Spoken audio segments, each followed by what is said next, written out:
Good morning, chiefs and delegates. We'll begin in 2 minutes. 2 minutes, please.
Good morning, chiefs and delegates.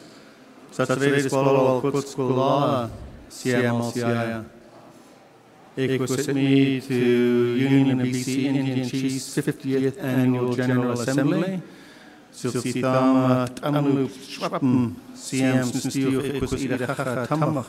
Recognizing and paying respects to our hosts, the Kamloops. And before we begin today, inviting forward Joanne Godfredson to start us off in a good way.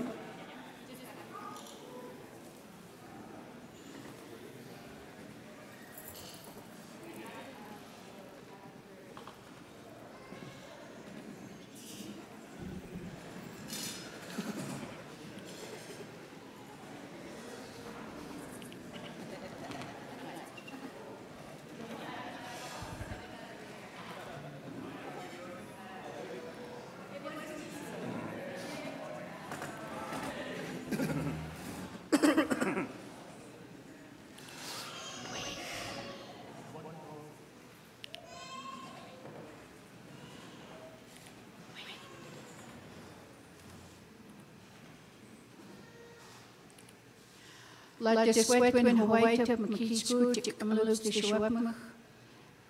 Tel kupi. Kukstaku hin te seat. Kukstaku Hawaii de consultantsku. Es lat es iglens. Kukstaku Hawaii de staminel in tmich. Te kel kupi. Saamta si gemeente. Es a genoeg Hawaii de consultantsku. Ook te pupila. Es lat de petinism. Es lat de pusmen. Hier stuks. According to our traditions, we will welcome you into our territory. We'll have Chief Wayne start us out.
Cook's Jam, CM.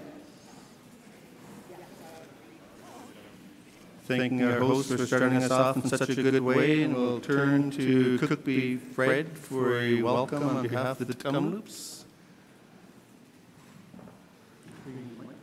Mic 2, please.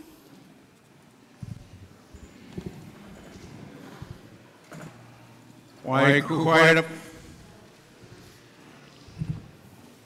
Chief Fred Seymour, 13th elected chief for Kamloops. I'd like to welcome you all to the Kamloops territory. I'd like to thank the elder for open prayer and all the hand drummers participated in the dual welcome. I'd like to thank UBCIC for in recognition of the 50 years of the Chiefs meeting back in the day. Take a look at that big picture to my left, up on the bleachers there. I was looking at that picture the other day, how time flies.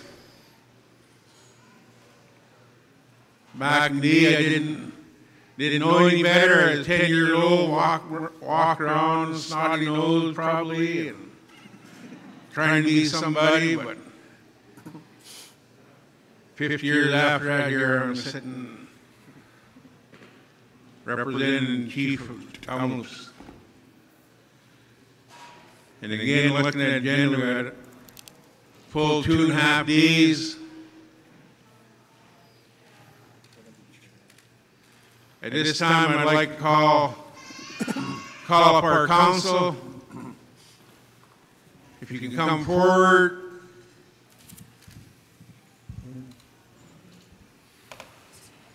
As I state, that I've been to many venues across Canada from coast to coast. And behind every chief, there's a good council. And behind every good chief and council, there's a membership. The membership who voted us in for a 3-year term to do what we're doing today, to stand up for our rights and title and jurisdiction and sovereignty. I'm not going to introduce them. They can introduce themselves, as it's our election year this year. Is going to be November 10th. We had our nominations September 15th. To let everybody know in this room, I've been on council since 2000. I've done 15 years as a council member. I've done one term as chief. I surprised the heck out of everybody sitting in this venue 2 weeks ago. I declined both positions from the chief and the council. And everybody thought the world was going to fall apart, but again, with the strength of our council and the membership, will be voting on November 10th for a new cook beef, the 14th here. Without further ado, I'll pass the mic along to our council members.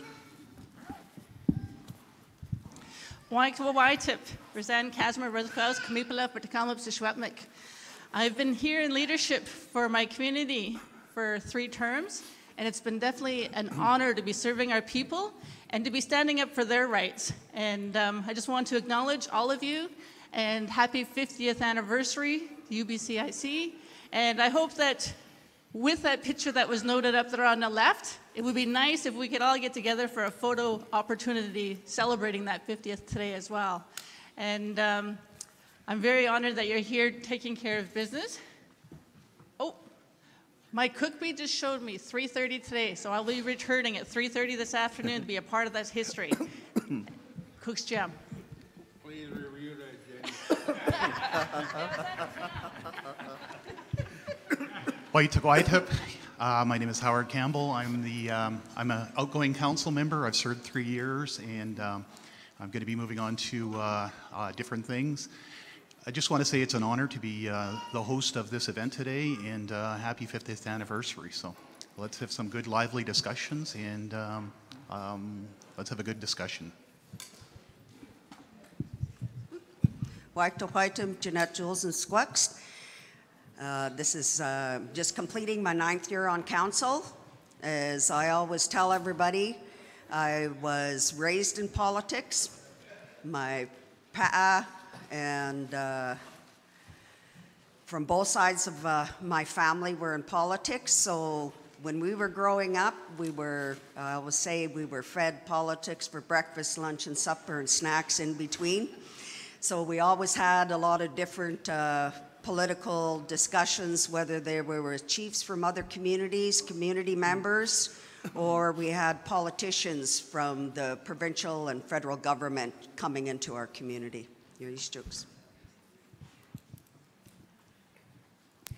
Chiquino, good morning, everyone. Katie Gottfredson and Squext. I've been on council now for 6 years, and I must say that I hold a lot of pride in my heart today to have all of you back from UBIC to celebrate 50 years. My grandparents, my grandpa was Gus Gottfredson, one of the founding fathers, as well as I'm sure many of your family were.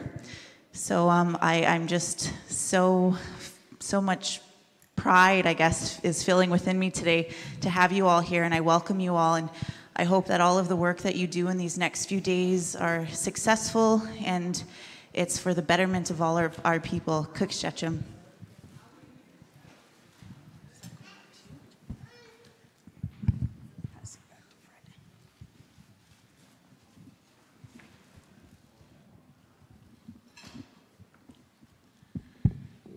With that being said, I'll leave it at that. We know we took more than our 2 minutes, 3 minutes of fame up here, but pass the mic back to Tyrone. Cookshechum, Cookby. Thank you for the generous welcome. I'm sure it'll be well taken care of for the next 3 days by the Kamloops. So with that, I'll draw your attention to the agenda in your kit. A couple of things on the agenda. It is jam-packed. To all the presenters, I'm going to be holding you to a certain time. That's the only way we can possibly get through this agenda by Thursday afternoon. And just to give the chiefs and delegates a heads up that over the course of today, I'll be considering to move all resolutions to the morning of day 3. So we start off with resolutions on Thursday, conclude the resolutions, then move on to the rest of the agenda. I'll be asking you that a little bit more specifically later on today. With that, are there any additions, deletions, amendments to the agenda as presented? If not, can I have a mover and seconder? And just a gentle reminder, our protocol is you draw your attention to me, I read out your microphone, introduce yourself, mic 19. Hey, they got an on button back there. Why? He peace Naxilo, he squeezed and killed in chief of the Penticton Indian Band, Chad Enos. I'll move the agenda. Limnan, thank you. Seconder. Mic 7. Good morning. Maureen Chapman, Chief of Squelch. I'll second. Hi, CM. Any discussion? Hearing none, the motion is carried. Thank you. On to opening remarks from the executive. Mic 23.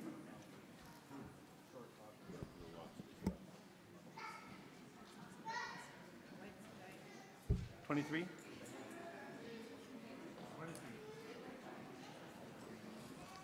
Wait, Kukwai'tep, good morning, chiefs, delegates, hereditary chiefs, matriarchs, elders, members. Welcoming to the 50th AGA, and it was an honor to be part of the ceremony, pipe ceremony this morning. I'd like to thank Rod Toma and Cookby Christian for organizing that to open up our meeting in a good way. I'd also like to thank Elaine Ellick for the women's meeting last night. We had a great discussion. She led us through a really good process, And I believe, Chief Maureen Chapman, there's a resolution coming forward from the women. And we were reminded the women's roles in the formation of the Union BC Indian Chiefs, but most importantly, the women ongoing role in our communities and in our nations across Turtle Island, and also the work that's at hand, because the reason we do all the work we do is for our children and our grandchildren and those yet to come. So it's really important to be reminded, not get caught up in the politics, but there's got to be the results and outcomes for the change we need in our communities. And it's been an unprecedented year this coming year, last year as well.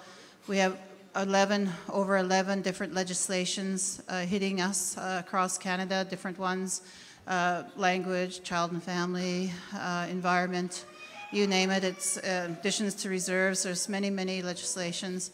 The pivotal ones, though, that need to make the change on our landscape is the United Nations Declaration on the Rights of Indigenous People, Romeo Saganash's Bill 262, the federal one, and it's in the Senate right now.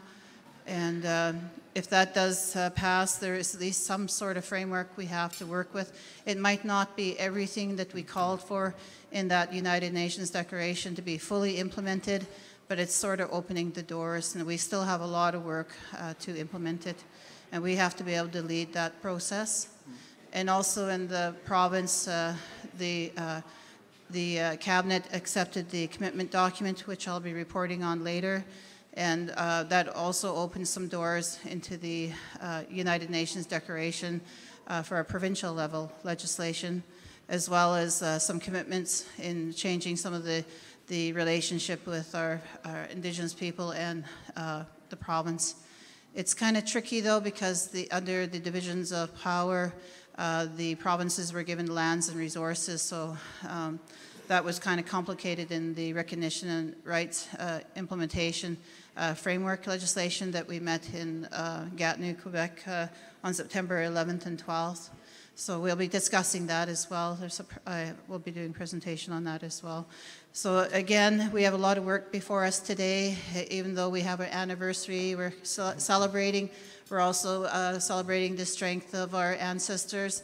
And I can't be but reminded of 1910, our ancestral chiefs who held the bar very high, that we're not giving our title away, we're coexisting, and we have our laws, they don't interfere with our laws, we won't interfere with their laws. And we have a path forward, and we've been very clear about what that path is, and it's on our inherent title and rights, and it's also speaking that we have our own nations and our own governments and our own laws and jurisdiction. So we've been very clear about that at the Union BC Indian Chiefs, and I can't think but to thank those chiefs in 1969 that formed the organization, so we'd have a space to work at and a space to be able to work together to uphold all of those things we hold near and dear to ourselves and for our people. Cooksjaman, thank you.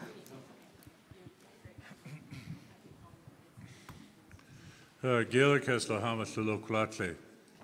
Nu gwam gelaga me gais and laka kwakosutinu kwat me smuskamag daudenoch. Gaelic hasla to come loops like yuktamas wheatla meg and nunwakolas kwatnala. Traditional name is Gilagame, Vice President Bob Chamberlain. I just want to first acknowledge the ceremony that we participated in this morning. What a wonderful way to start the day. And to see so many people that have made their way here for the important work that we're to discuss and to mark the 50th anniversary of the Union of BC Indian Chiefs.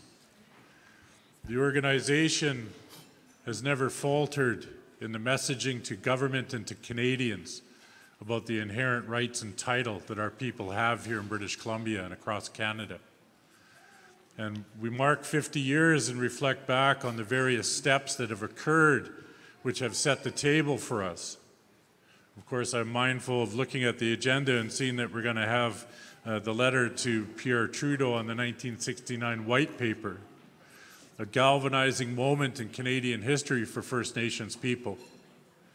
And then we look as that evolved and the struggle continued to the repatriation of the the Constitution of Canada, where of course we're all well aware of Section 35(1), where the foundation of this country is built upon the acceptance, the recognition of our Aboriginal rights and title in this country. And since that day, we have had struggle after struggle after struggle, as the Canadian government has been very consistent since this country began to deny our people the proper place in our lands, to deny our people the proper access to the resources and the benefits that have occurred. And yet here we are 50 years later, and we have not wavered, that we still stand tall and strong on the fact that the inherent nature of our title is unquestionable. Section 35(1) is to assist the government in their work, but we know without question that the lands that we walk on were the lands our grandparents and great-grandparents and great-great-grandparents came from, and that the identity that we have as Indigenous people across this country are without question very, very well intertwined with the lands in which Creator has given us. And so we continue the work that we have to make sure that the government is held accountable to their own law. And this is a message that I've tried to give to Canadians at every possible opportunity, that when we as First Nations are on the courthouse steps, when we as First Nations are at blockades, when we at First Nations are at protests, we are pointing at the failure of the governments of Canada to live up to its own law and the minimal approach that they take to the Supreme Court rulings. And every one of us as leaders is well aware of those pieces and how we take the components of these rulings and put them into action in the defending of our lands, each of our people's territories. And the work will continue. I want to take a moment, because I'm aware that this is webcast, and I'm going to ask you to do something. I want us to give a round of applause for the blunt statement of Romeo Saganash in the House of Commons.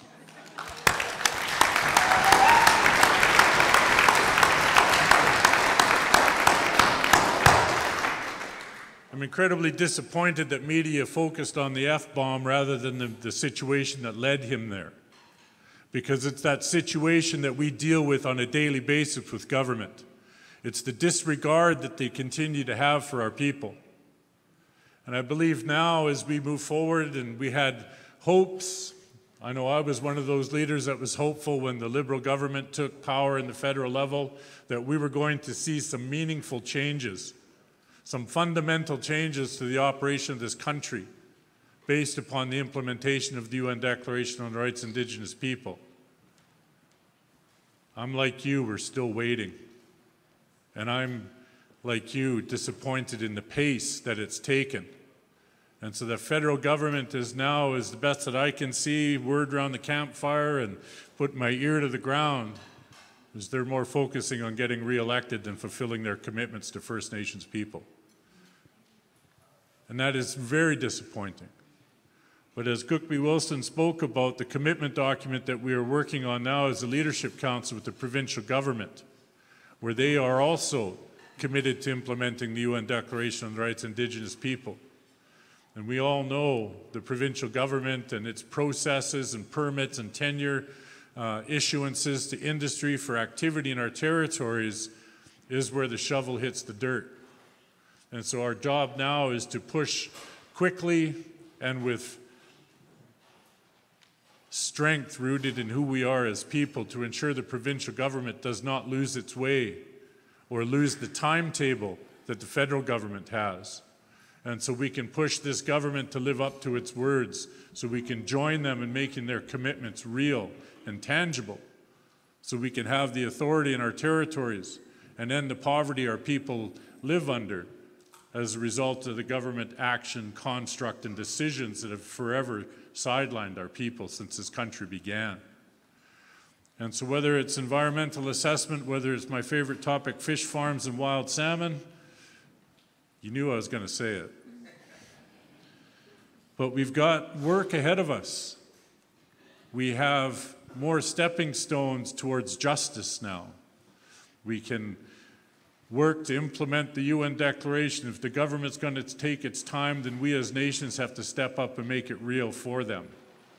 And we have to then ensure that the people that we represent are standing with us, and that when we need to take action and ensure that the government lives up to its commitments, that we are not watching a chief standing by himself, but we're seeing a people rise up in each of our territories.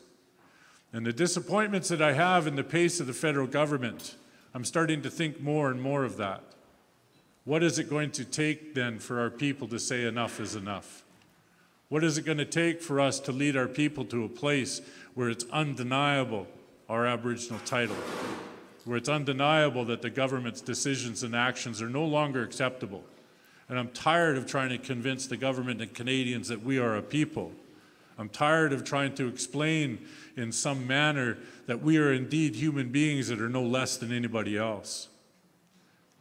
And the very fact that we have to try and describe it in a way for them to understand tells me that we have a very large mountain of racism to overcome in this country. But I've sat here and I've had the great honor of listening to the discussions of the leadership for the years that I've been involved in politics, and to know the strength and the vision that's found in these tables, the discussion that goes into the mandating resolutions for the executive are clear and concise and have great strength. And because the Union of BC Indian Chiefs is this table, it's not simply the executive. We get to speak on your direction. And so for 50 years, that message has been very clear. For 50 years, it has been telling the government and Canadians that we are people that own the lands. And so the work will continue. But I just want to acknowledge all the previous executive members and all the chiefs that have sat in these chairs and the ones that are here today, and that we can continue the good work that we need to ensure the proper place for our people in this country is recognized.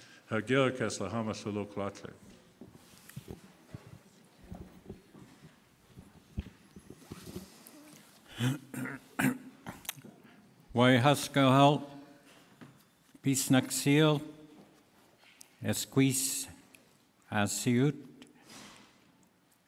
I want to begin by acknowledging and expressing our deep gratitude to the Kamloops community, to Chief Red Seymour, who is getting younger by the minute as I sit next to him.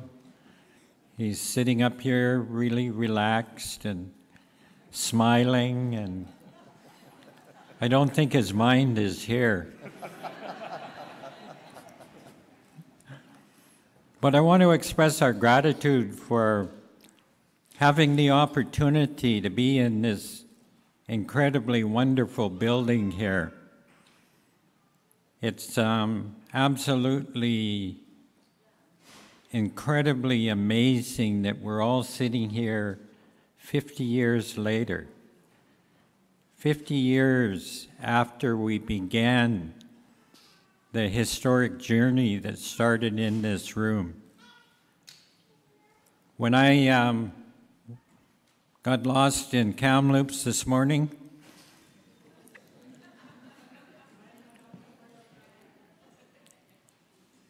I was thinking about 50 years ago and our ancestors, those iconic leaders that came before us, how they've arrived here in Kamloops 50 years ago.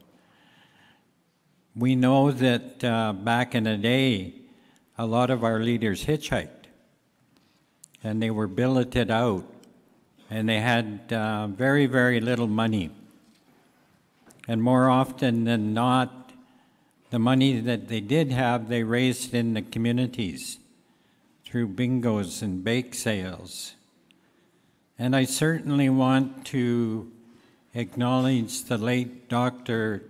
Grand Chief Rose Charlie and the Indian homemakers of British Columbia, because it was, not surprisingly, it was the women that worked and organized and raised money so the chiefs could come together 50 years ago.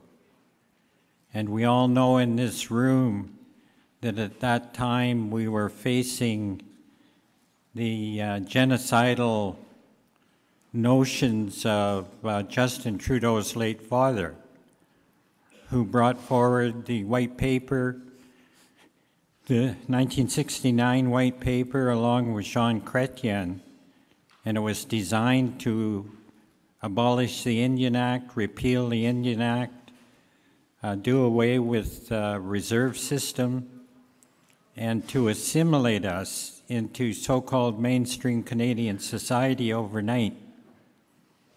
And there was great anxiety in all of our communities on what that would mean. And so we had the meeting here in 1969, third week in November.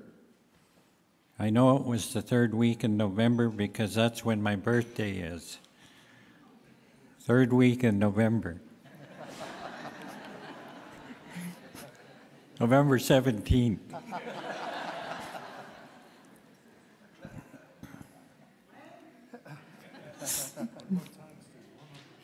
So when I did get here into the community, I took the wrong road and I ended up in the school parking lot.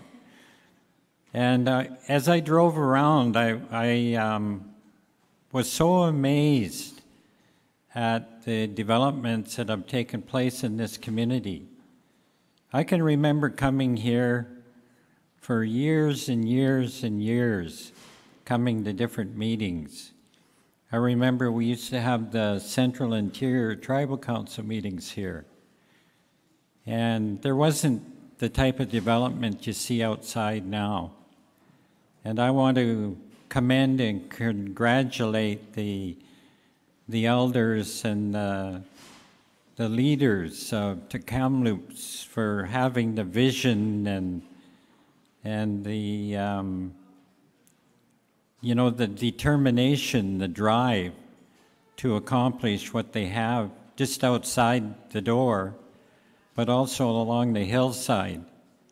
Amazing, amazing developments, amazing work.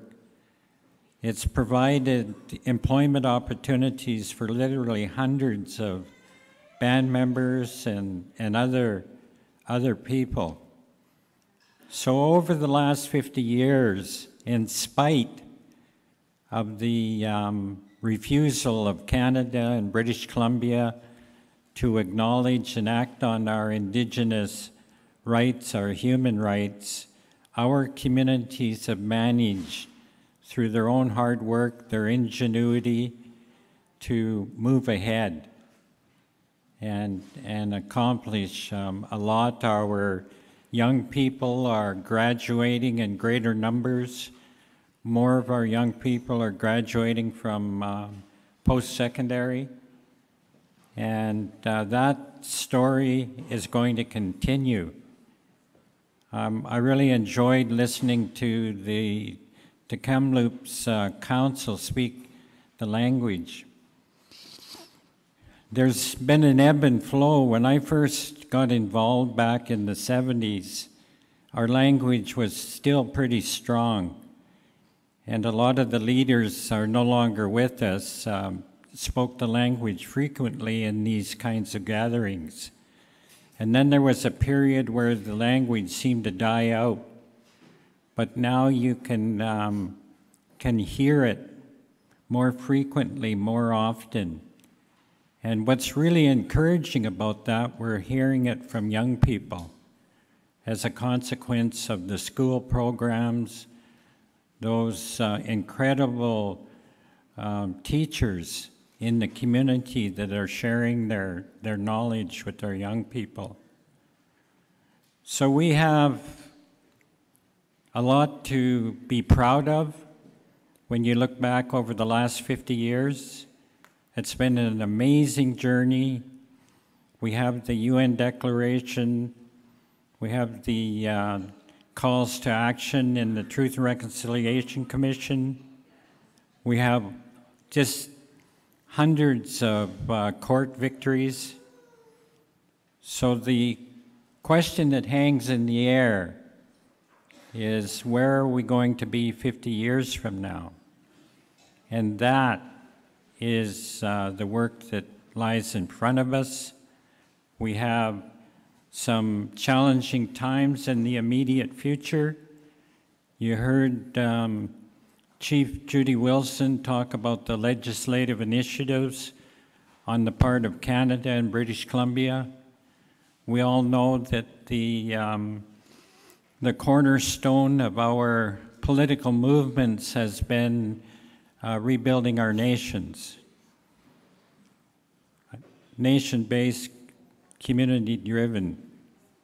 And the governments have different ideas, different visions, but we will persevere. I'm absolutely convinced, I'm confident that we have been moving ahead in spite of the best efforts on the part of governments. So I look forward to the next couple of days. I'm always amazed at Koopy Wayne Christian as he sits there looking so distinguished, senatorial. And I remember Koopy Christian when him and I first started as young leaders, and he was straight as an arrow. He was slim, trim. He had these long, super black braids that almost went to the floor.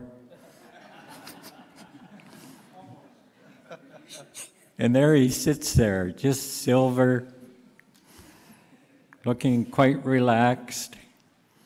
So I think it was the late Jimmy Gosnell that said, we're growing old at the table. And when I look around the room, I see evidence of that. But at the same time, I see a lot of young leaders stepping up and claiming their rightful place at this table and other tables, and that gives me hope. And so for all of you young leaders and you that aspire for leadership, I wish you the best. I wish everybody in the election here the best. I congratulate Fred on his journey, being a council member for so many years and taking the helm there for his last term. And, you know, definitely part of our story. So with that, on behalf of the Union of BC Indian Chiefs, I want to present a small token of our gratitude for the hospitality and the hosting of this meeting to Chief Seymour. White, Lim Lim. We have to get up for this.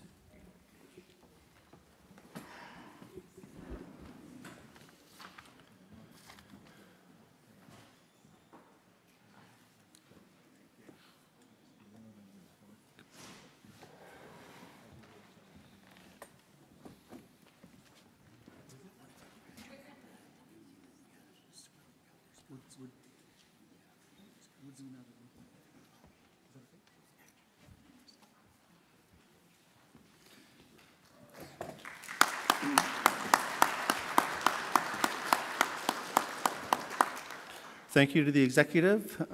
So I've got some housekeeping pieces we need to get through before we carry on with the agenda.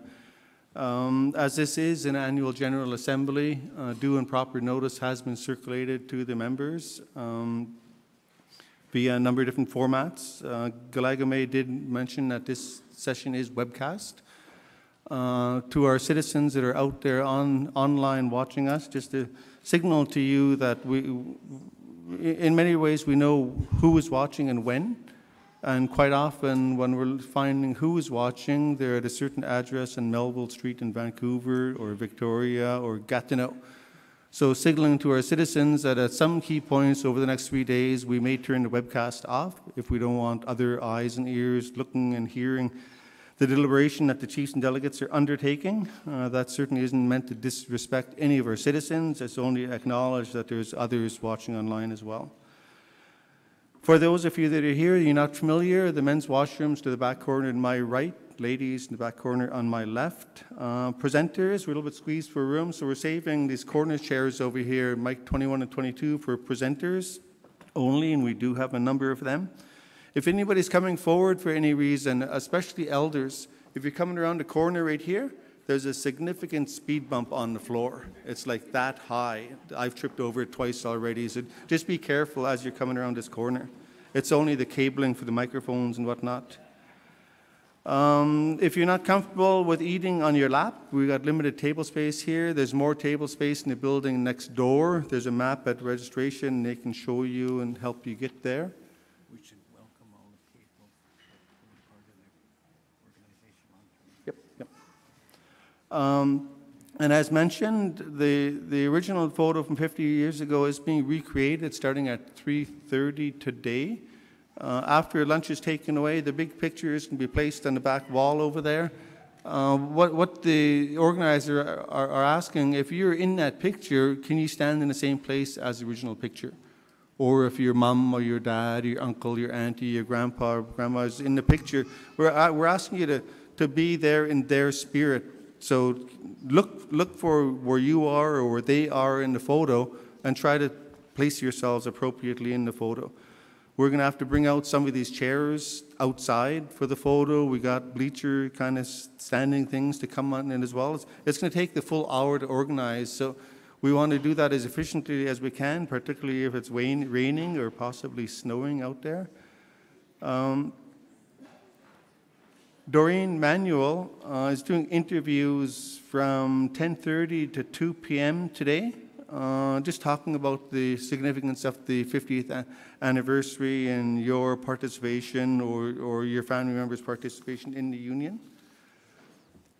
And then finally, just thinking here, listening to the executive's opening comments, looking to Cookby Christian and other hosts, I think it would be appropriate that we had an honor song, maybe as we break for lunch, recognizing all the past leaders that aren't here with us physically. They're here with us today, but they're not here physically. But just to acknowledge those, because a lot of those leaders are our mums, our dads, our uncles, our aunties, and our grandparents as well. So we want to, cousins, yes, Bob, we want to acknowledge them being here. So with that, we'll move on to our first agenda item, the UBCIC letter to Pierre Trudeau, then Prime Minister, regarding 1969 white paper to be read out by Jeanette Jewels at microphone 22. And the significant piece here is that it's Jeanette's dad that read this aloud the very first time. Microphone 22. Hello. I don't know if everybody in their archives has the letter that was sent to all of the chiefs across the country. The one that Kamloops to Secwepemc received from J.W. Churchman, Director of Indian Affairs, was dated October 3rd, 1968. And the meeting that was held in Kelowna from November 12th to the 16th of 1968, the Interior Chiefs had met and discussed what was needed to be done. I've been looking for the paper that's on that onion skin, because my dad, before my dad passed away, he started handing me over all of his papers. And the last one was his speech that he gave to Pierre Trudeau in Kelowna.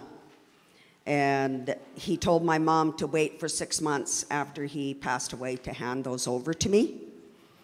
But in my dream, because I've been looking everywhere, I put it in a spot, and everywhere I've looked, it's not where it is. And my dad came in my dream last night, and he said, "You need to read the letter that has my handwritten notes on there of changes," because that was what we read to begin with, and then all of the chiefs had their input.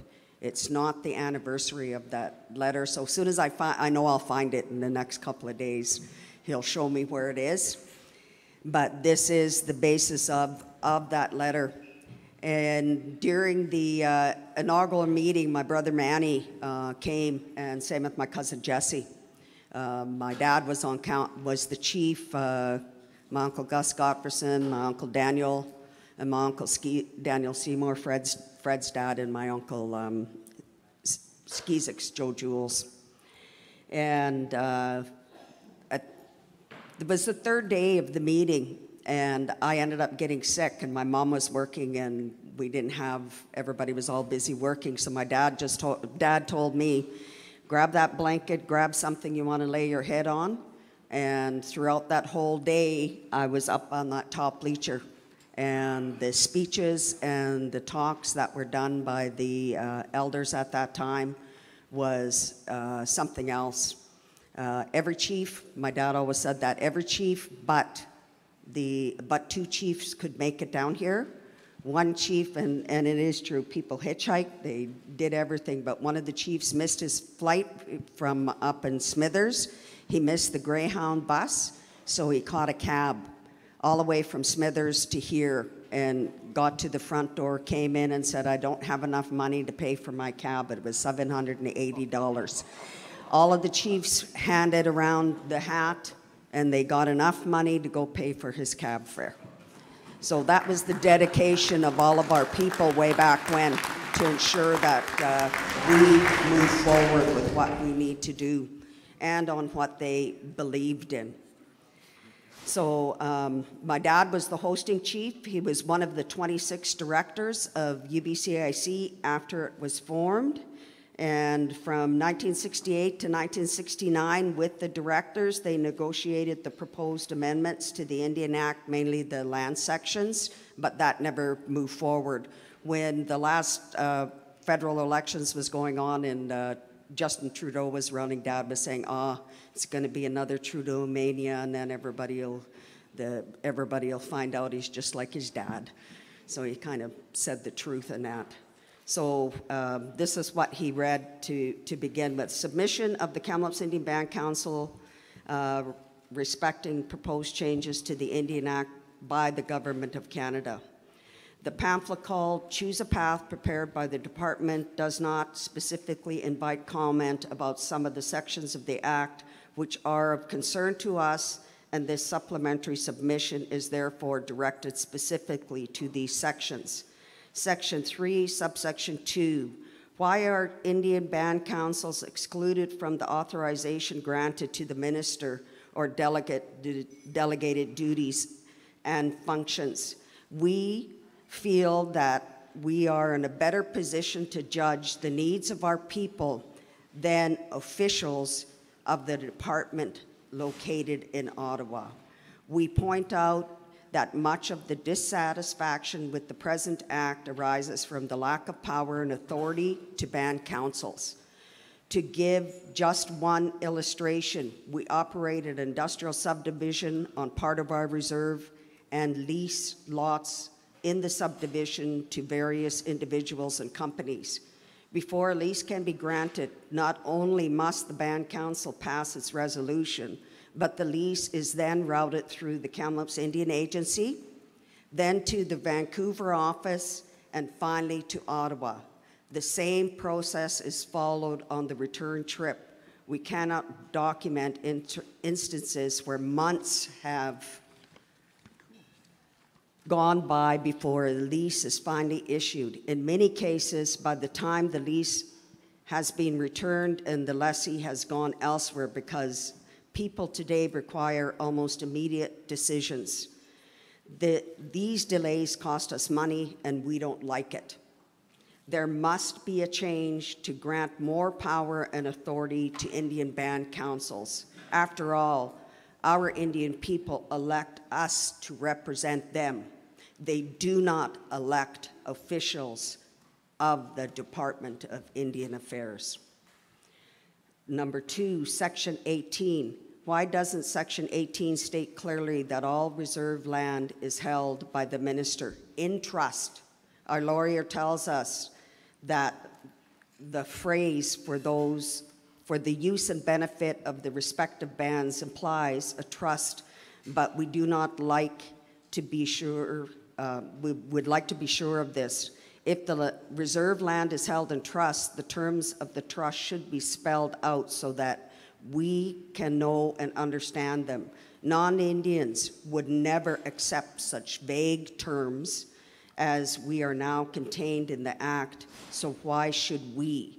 We think the Act must be changed to say that the minister holds the reserve land in trust for the members of the band, and further that the terms of the trust must be clearly stated.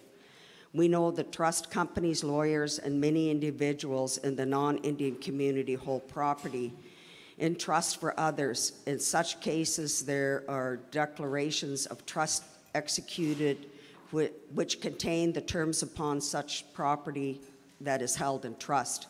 We believe an essential term of the Indian Act should be that the land is owned by the band but held in trust for the band by the minister, and that he will follow the lawful instructions of the band with respect to its disposition, except for leases which must be left to band council to grant without reference to the minister. Lastly, we'd like to know what happens if the government decides to abolish Indian reserves. Who will own the land? The land belongs to the members of the band, and any doubt of this should be resolved now. If Indian reserves are to be abolished, two things must happen with respect to Indian land. A, those assets of the band that were capable of division should be divided between the members of the band. Assets not capable of equitable division should be disposed of by three Indian trustees who are elected by the majority vote of the band, and the proceeds of such disposition be divided between the members of the band. Land held by Indians under certificate of possession should be conveyed to them and their title registered in the same way that titles for non-Indians. 3, Section 37 to 41, surrender. We do not like the term surrender. For us, it calls upon unhappy remembrances of the past where the Indian people were overrun by the white men and had to surrender all of our traditional tribal lands. We do not think that this term surrender is at all appropriate, and that what should be substituted is words which will convey the meaning that the minister on our instructions is dealing with interests in the land which he holds in trust for us. Number 4, Section 20 to 29, certificate of possession. What rights does an Indian on reserve have over land which he holds under certificate of possession? Is his right confined to the possession of the land at the time being, or for so long as he shall actually be in possession of it? If this is the case, does he lose his right if he is not in actual possession of the land at all times? We believe that the rights of the Indian in possession of reserve land under a certificate of possession is far more than just a right to occupy for only as long as himself is actually in possession, because his right to will property over which he is the certificate of possession needs to be recognized. In addition, our Kamloops Indian Band and many bands across the province of British Columbia have recognized the principle of ownership, and with the consent of the the government of the province of British Columbia has negotiated directly with members of the band whose land was taken under expropriation, and compensation for such taken must pay directly to those members of the band who held the land under certificate of possession. We believe that these rights of the members of the band holding land under certificate of possession should be more clearly defined. In fact, we believe that he should have a certificate of title with no restriction that he may not dispose of such land to anyone not a band member. He must be allowed to lease his own lands, and such right to lease should include the power to borrow money on security of rent to be received under the lease of land. We do not want the land owned by members of the reserve to be alienated to persons not members of the band, and so of necessity, the right to mortgage would have to be restrictive and would be considered a disposition of land unless the person holding the mortgage were a member of the band or the band council itself. In the event the Indian who owns the land of the reserve dies without leaving heirs, his land must revert back to the band. Section 5 to 17, band membership. It is our view that granting the band membership to Indians from another band should only be granted upon the majority vote of all the band members after due notice of the meeting for the purpose of which is called and the circulation of the members of the band. Conditions of membership should be established by the band itself.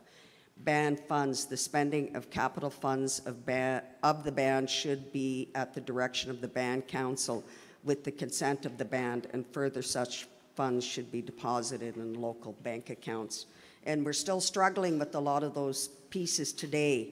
And Dr. Rose Charlie and a lot of the women at that time with the sections to the changes of the membership rules had talked to all of the chiefs, and that's where within the letter that Dad read to Pierre Trudeau said, we are the ones to define our membership. Our women should not be losing their membership, and we need to be getting all of our women back.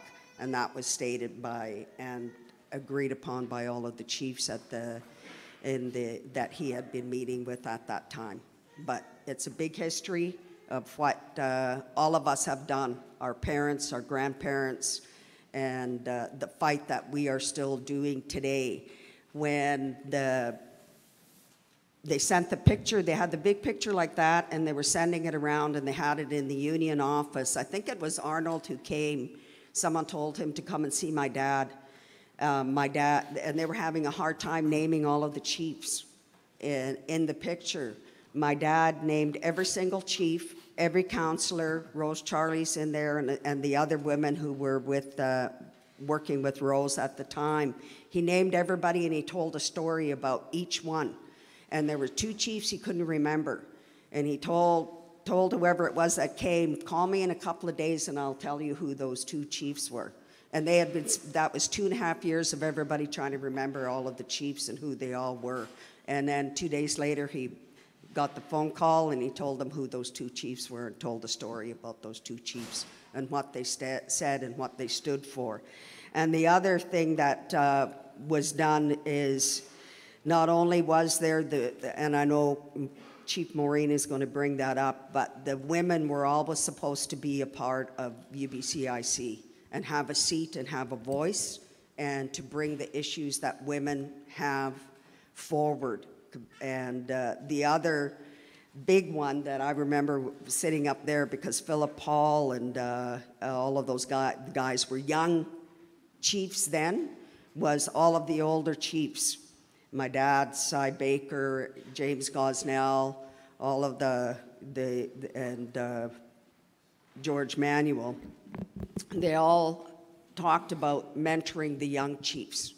All of the young people, or they seen as traditionally that we always did, was having that and mentoring all of the young chiefs, that someone agreed that they would be the mentor of that young chief so that they could help them and bring them forward, and that's something we still need to continue doing today. Yuri Stooks. Thank you, Jeanette. Cook's Jim.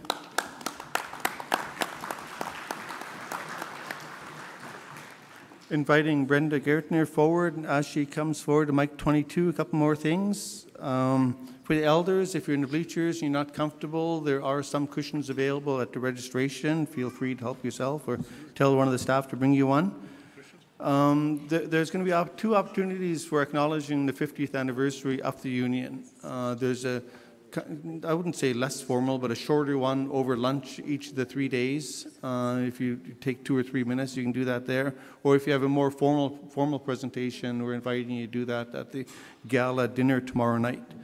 And then acknowledging Robert Phillips and Cheryl Casimir from the First Nations Summit. Should have did that first thing. Welcome and glad to see you here. Mic 22.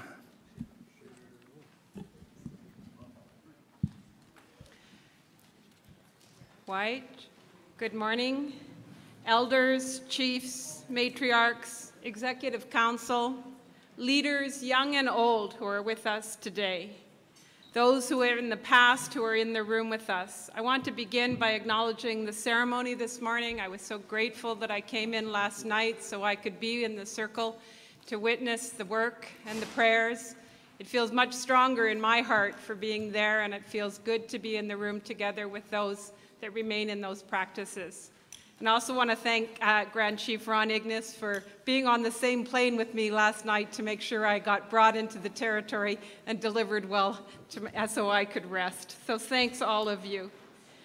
It's an honor and with much humility that I join your conversation and dialogue today. I'm pleased to be given about 30 minutes to give you an legal update with space for questions afterward. Questions are the most important part of these presentations, what's on your mind, what you'd like to talk about in the room, and the dialogue that we'll share and learn together.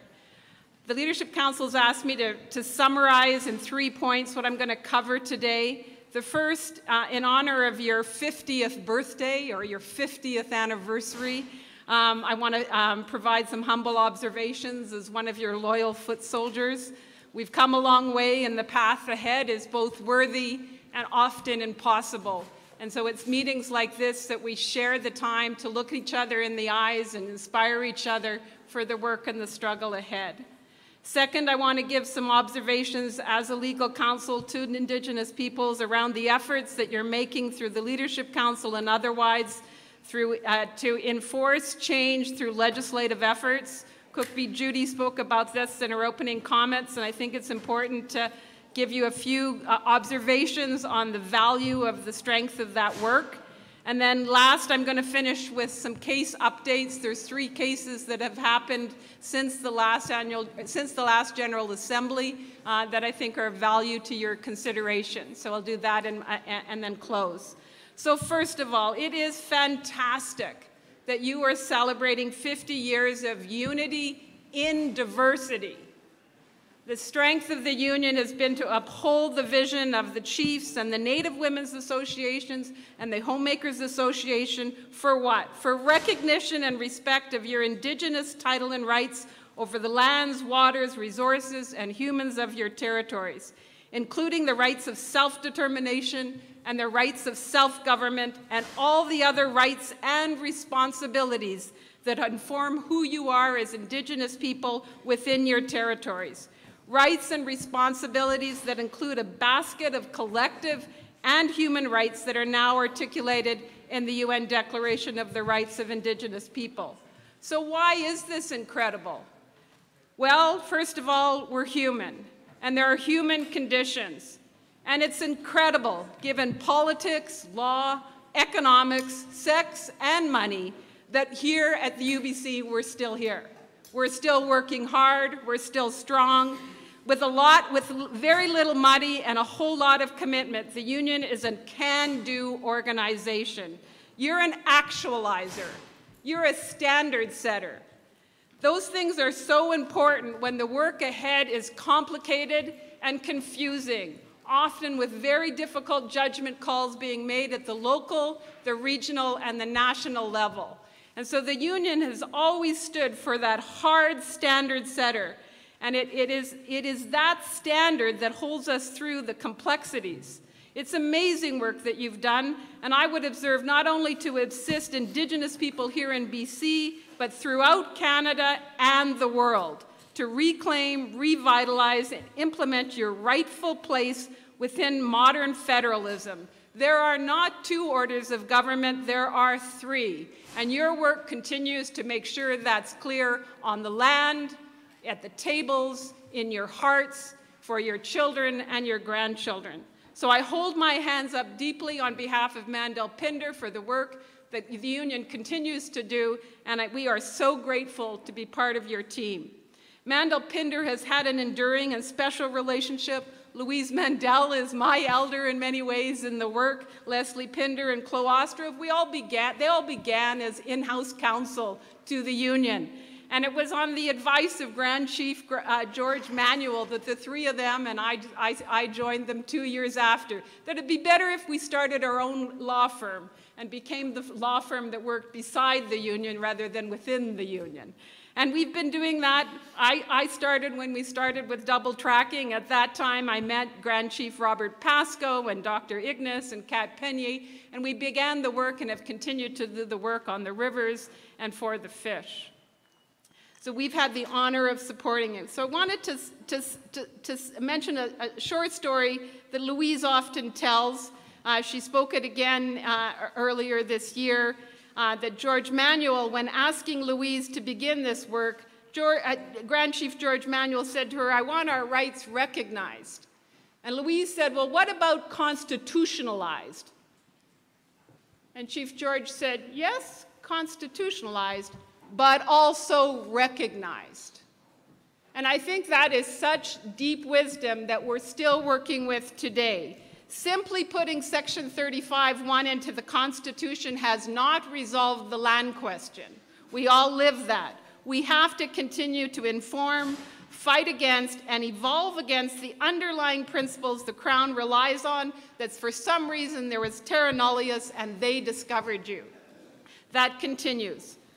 And so Canada will not evolve as a nation until its relationship with Indigenous people is recognized, and that recognition must stand on the principle that the Union has always stood on the basis of respect and recognition. So I'm going to move from my opening comments now to my first comments around legislation, and I want to begin with respect and recognition. Why is legislation options important? Why would you spend time working on that right now?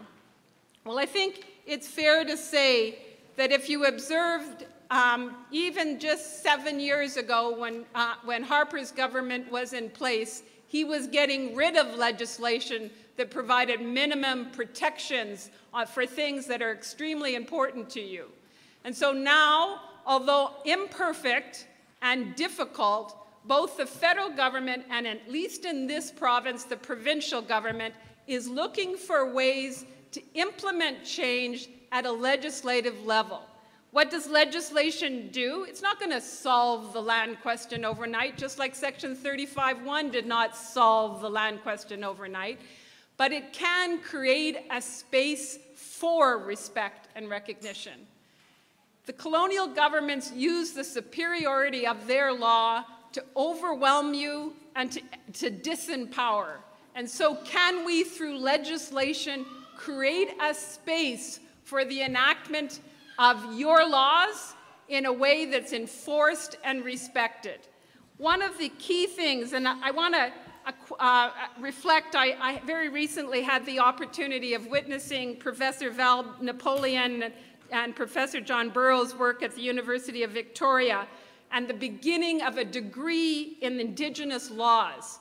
Boy, when I went to law school, that was far beyond anybody's imagination. It would have been considered impossible. When I went to law school, they weren't even teaching Section 35(1). That dates me a little bit, but that's true. And now we have a degree in Indigenous laws. And what did Val speak about in her comments? She spoke about how law helps us make good decisions. Law does the work of dispute resolution. Law creates the vision to help us work together as human beings facing difficult issues. And so what is the role of Indigenous laws in that place? It brings the ethics, the principles, and the laws that are written on the land that you carry into a vibrancy in Canadian context. And that vibrancy is what the Canadian governments need. Not so much what you guys need, although your young ones will benefit from all that strength also. But what we need is for them to create a space to get out of the way, to uphold the light that comes from the land, to uphold the energy and the space that your ethics and traditions come from. Legislation has to inform Crown actors on how to recognize and find space for Indigenous authorities and responsibilities to have a meaningful voice in decision-making related to your territories. Policies are not good enough in today's context. Legislation is more difficult to change when changes of government happen, and changes of government will happen. And so it is worth it to hold the energy and the strength, but to remember that you are the standard keepers here at the Union. You do the work to ensure that that legislation, one of the rifts that occurred in the recognition and respect legislation, and I'm sure Cookbee Judy will raise this as the day continues, is for some reason the Crown thinks that through legislation they're going to form your nations. Well, isn't that ridiculous? Inherent rights and inherent responsibilities are written on the law, on the lands by the Creator. You carry them as responsibilities. The Crown is not going to form them. The Crown can only recognize them. The Crown can acknowledge them and recognize them. And every piece of legislation you work on right now must include that standard of recognition. And so while I truly believe that this legislation option is a valuable and important option, only because we've seen too many changes of government and it would be nice to have stronger laws, but it's not worth it if you have to compromise, and I absolutely uphold the hard work the executive is doing and all the leaders are doing to make sure the standards are set properly in the legislation you're working on. I also quickly want to mention the work that's happening at the tables to implement collaborative decision-making, respect for your order of government. I know that Grand Chief Bob Chamberlain is going to speak about Broughton, and the Chief from Sechelt is going to speak about the work that's going on in Sechelt. These are important on-the-ground efforts that are being made to do what? To create situations where your governments are sitting as governments with decision-making across the table from governments with their responsibilities. You're not asking for them to acknowledge your responsibilities, authorities. You're asking them to witness, respect them, and allow a space at the table for dialogue so that it may be hopeful that those decisions align. That at the end of the day, when your governments and your communities make decisions and the colonial governments make decisions, there may be peace at the tables. And that will be a very important step forward in the path of reconciliation. So my next thing that I would like to turn to is the case comments and the case summaries. You have them in your package. There are 3 that I want to reflect upon. Definitely, as one of your foot soldiers, there's times when decisions come out that have me scratching my head and trying to figure out what's happening in the courts. And so I've bookended them. The first one I'm going to start with is a decision that was an extremely important victory in the work that's going on, and that's the work related to the Trans Mountain Expansion Project.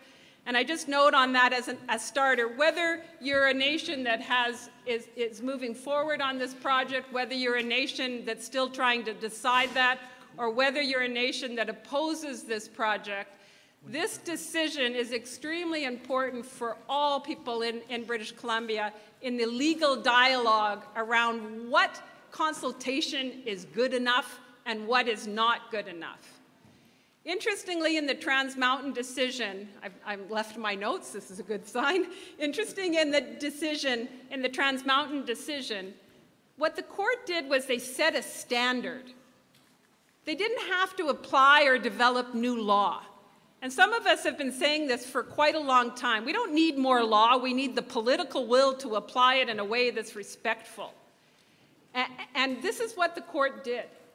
There's many First Nations who were, all of the First Nations before the court put forward that the Crown consultation was flawed, that something didn't happen that should have happened. And what was that?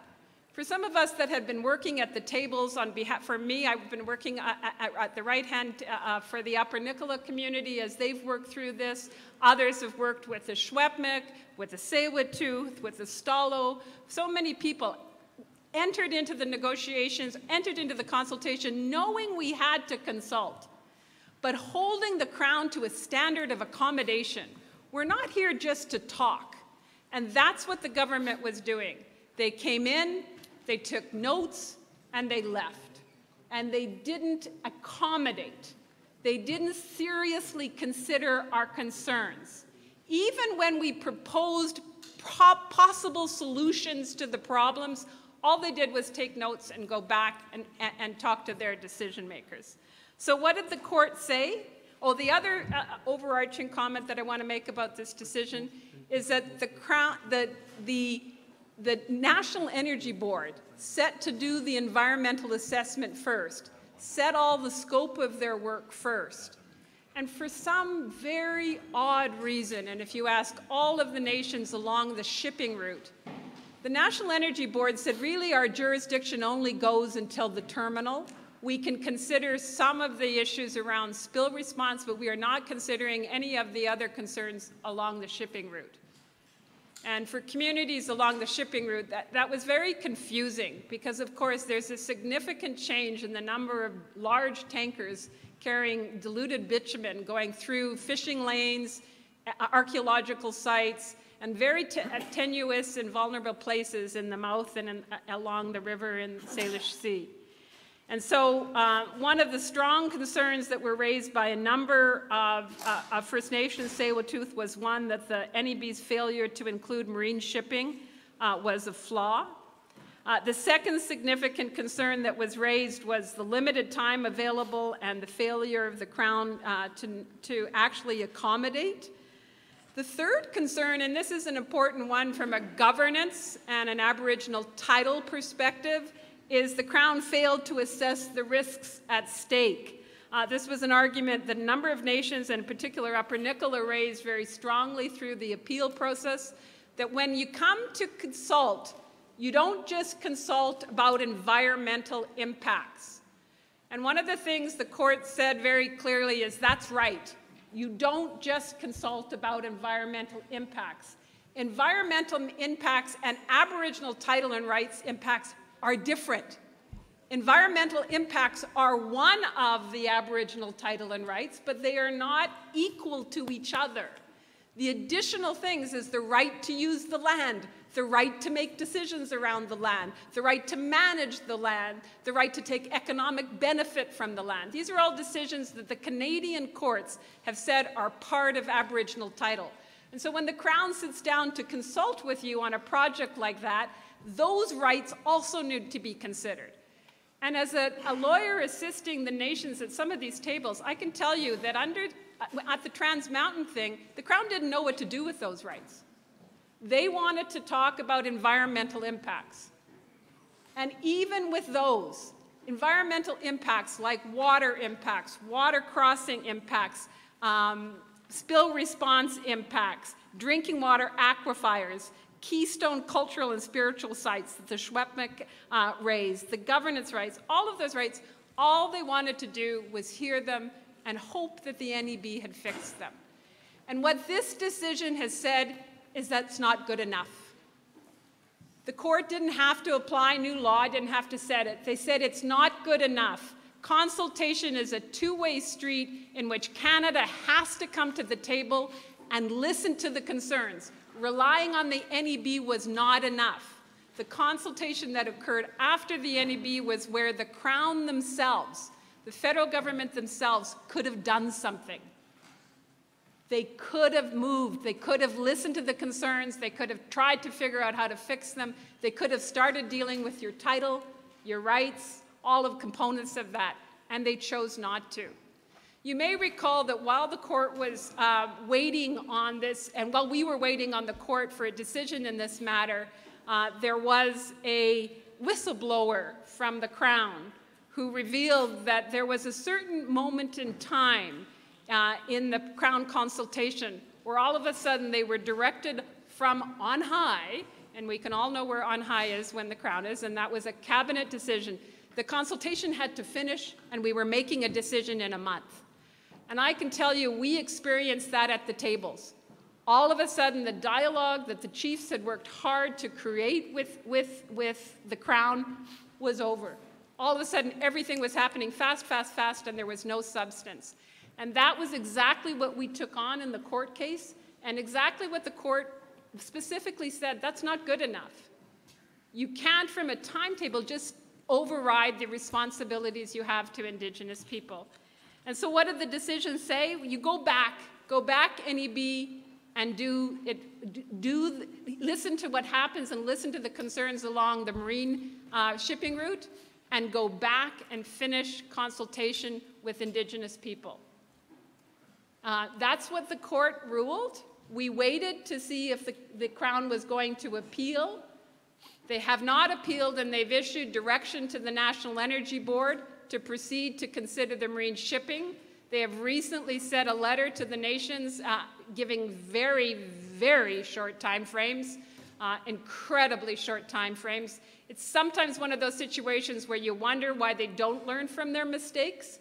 To give such short time frames will allow them to be challenged again if they don't do it right. If you've got to do it, you better do it right.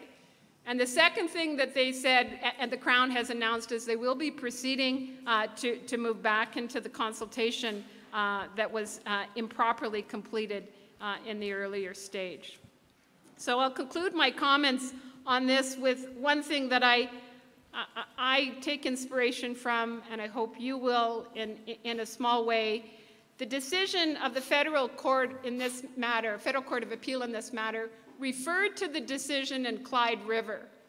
And Clyde River is a Supreme Court of Canada decision, and one of the things they referred to, which I think is extremely important because you hear it at your tables and otherwise, often the Crown says we have to work in the public interest.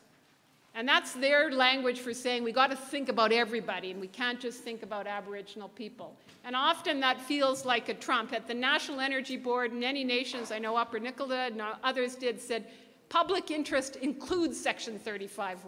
You can't have a public interest without that. This Federal Court of Appeal agreed with us, agreed with Clyde River, applied Clyde River, and made it very clear that proceeding on projects without addressing the constitutional obligations arising from Section 35(1) is not in the public interest. And I think that's really valuable tools for chiefs and negotiators and others at your tables, that reaching constitutional obligations is part of the public interest. I'm sure I'm running out of, or soon going to be running out of time. I often am. It's a dance in life, isn't it? Or dance with time. Brenda, let me just interject for a second. Chiefs and delegates, I'm just thinking of how small the washrooms are. If we stop for a 50-minute washroom break, there's going to be 20 people lined up in each washroom. So I'm going to recommend that if you need a washroom break, you do so on the fly. If you need a coffee or a drink or a smoke, we do so on the fly.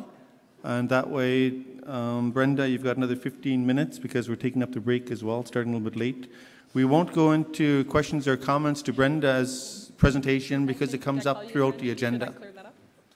Oh, I have to attend to something that Chief Bob Chamberlain just reminded me. I guess it came out of my mouth that I called him Grand Chief, and he wanted to make sure I corrected myself.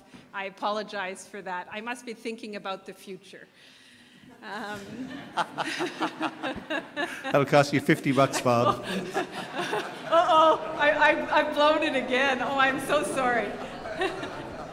I mean it in all due respect. I really do. I'm sorry, Bob.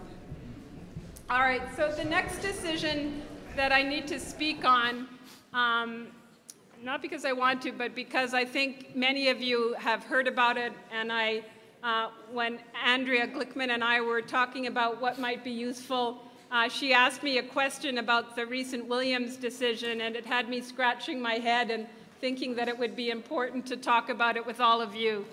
And this decision is the decision after, of course, the Chilcotin decision, and I think it's about the third or the fourth round for the Chilcotin and the Honeywoodtin on the Taseko Mines project. And it's a really, one thing that I have to observe in a case like that is it's the reason why the consultation and accommodation model is sometimes bankrupt. It's the reason why we need the consent-based models that everybody is working for so hard. There is no doubt that the Chilcotin and the Honey-Wet'en do not want this project to proceed. It sits in the middle of a very important cultural and ecological site for these people, and they have had to work over and over again. If you look at the case summary, and I won't use your time, just the number of times this project has been refused. And it's another situation where the provincial government has their own environmental assessment, and the federal government has their own environmental assessment. And the First Nations have their own environmental assessment. So you've got 3 levels of government, and in this case, these 3 levels of government are not working together. And so you've got the provincial government approving this project, and they've approved it 3 times. That being challenged, the federal government disapproving the project, and that moving forward. And this is the last round where Taseko Mines have done their new proposal, which is called the proposed 2016 program. My understanding is the footprint on the land is somewhat less as it relates to the lakes, but extremely higher as it relates to some of the roads and other impacts on the ground from drilling sites and otherwise. And ironically, before the election was called in July of 2017, so often we hear that when you're about to call an election, the Crown governments won't do anything. But in this case, they did something just as they were leaving. They approved this next round of the project for the Taseko Mines. And so the Chilcotin moved immediately, and they did 2 things. They challenged the actual decision to approve, and that's the case summary before you. And they've also gone into the courts seeking a civil claim for unjustified infringement of their Aboriginal rights and requesting an injunction to prevent the project overall. Where the rubber hits the road on this case is what happens in the courts sometimes when the judges are asked to get involved in controversial projects like this. This judge went with Prophet River. And what this judge said was, well, there was enough accommodation, enough consultation. And that at the end of the day, no consultation is going to work because the nations don't want to proceed. And consultation doesn't mean you have to agree. At the end of the day, agreement may not be found, and in this case, the judge, at a trial level, so it's at the first instance, said that the Crown had done enough and that the approval by the provincial government could proceed. Thankfully, and I say very thankfully, what happened immediately was the Chilcotin went into court, they've appealed the decision, and they've obtained a temporary injunction preventing it from proceeding until the court case is heard. Keep in mind that the federal government is still considering a review of this project also. So it's where the rub between consultation and true recognition and respect hit the road. Consultation, as Louise has often said, and we've also said, was supposed to be an interim solution until recognition of your title rights and responsibilities was truly achieved and consent-based processes are implemented. And I would submit this is a case that completely shows why we need to have that, because there's no certainty. There's no certainty for Taseko Mines. The Chilcotin aren't going to give up on this. This is going to be a fight that they're going to continue to struggle with. Certainty is really achieved through consent-based processes where you can say yes and you can say no to a project for good reason. I want to leave on a highlight, which is a decision of the federal court called Pastion and the Denita First Nation. This was an election appeal in which the chief at the time was not re-elected and then challenged the election. And the basis of the challenge of the election was the chief that did not get re-elected said, well, one of the chiefs that ran shouldn't have had the ability to run. he didn't have a proper address located on the reserve, and that's required. And that was taken up to the board. The chief was not successful at the board that their election code approved. And then the federal court supported the Indigenous decision-making here. And why I like this decision and why I want to bring it is that the court was very clear that Indigenous legal traditions are among Canada's legal traditions, forming part of the Canadian legal landscape. The judge used that as a lens through to consider the issues before them. The Judge Graman quoted from Justice Mandarin in the Norway House decision where he says this about the laws of Indigenous people. These new laws are not created by the Indian Act. They are formed from the First Nations' right to create their own laws of self-government. What is produced is written law, typically based on community collaboration.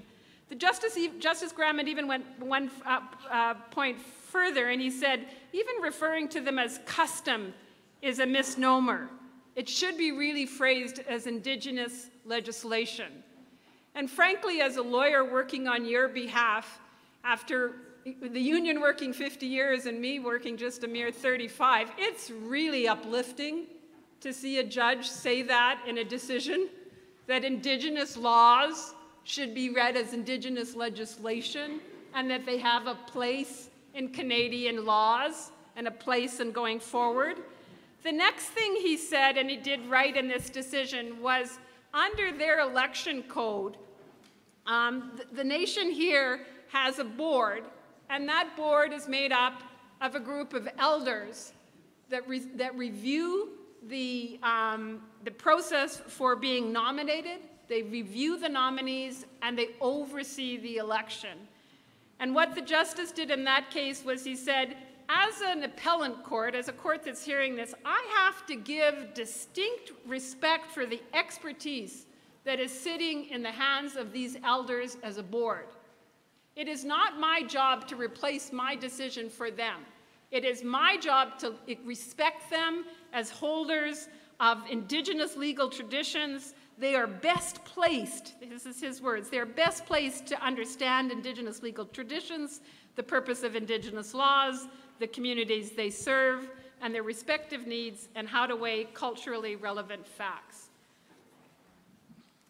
In the case, the board is the best understood the purpose and the logic of the laws at issue and interpret them in a manner legitimate to its members.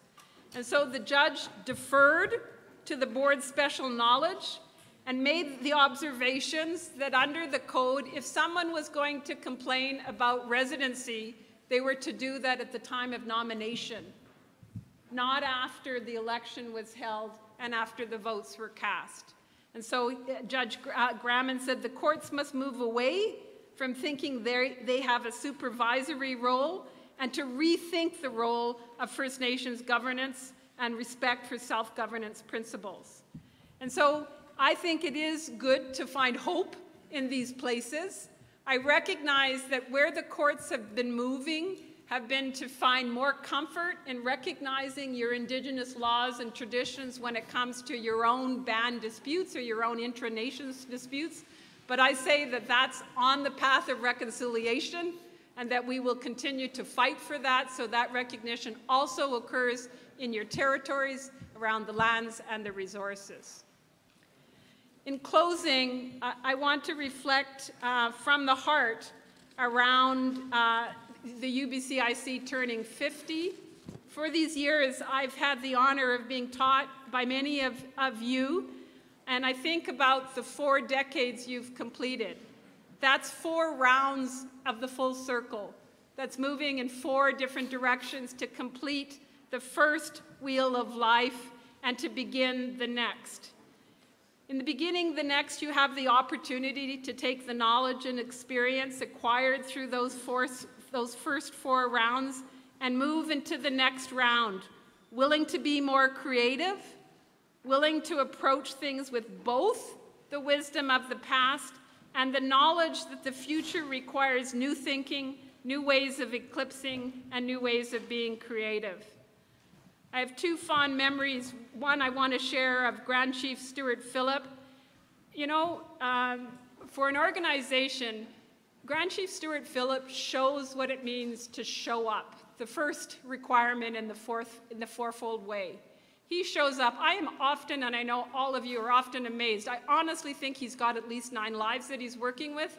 I don't know how he gets to all those places that he gets to, but I know he's a mentor for all of you. And I know that many, many chiefs in this room do exactly the same, having almost incredible schedules. That day that I often think fondly of is the day when I was in the Cohen Inquiry on behalf of the Indigenous Peoples Coalition there, and we were dealing with aquaculture. And Stuart Phillip was there, and he came in, and I was about to be on my feet to deal with an expert from the DFO who was the chief scientist. And one of the troubles I had with her evidence, not that she was a chief scientist and not that she didn't care about salmon, I knew all of those things. But what I was troubled with is that she was becoming increasingly aware of the science that was showing the impacts and the relationship between the farm fish and the wild salmon. And she felt it better to talk about it internally politically than to let the Indigenous people along all these routes know. And I didn't understand why. And so I decided that it was going to be important to take her on that and try to shake her comfort. And so I was a little nervous, as I often am in those moments. And Grand Chief Stuart Phillip was there. He looked me in the eye. He gave me a big hug. And he said, "Brenda, it's just another day. It's just another day in the constant struggle for the recognition of Indigenous people and for wild salmon. So go for it." I really enjoyed that hug, and I really enjoyed that inspiration a lot of times in my life. And so I want to finish with this. And this is a quote from St. Francis of Assisi, who in modern times would have learned so much from you, given his dedication to the land and animals around. And it's a simple quote, but it's a quote I think often when I think of the work that the executive and the Grand Chief and all of you chiefs around this table do for your communities. First, do what is necessary. Then, do what is possible. And suddenly, you will find that you can do the impossible. So thank you from the bottom of my heart. Thank you from the bottom of heart of Mandel Pinder. It's an honor to be at your right hand doing this work. And I look forward to any questions on my relations.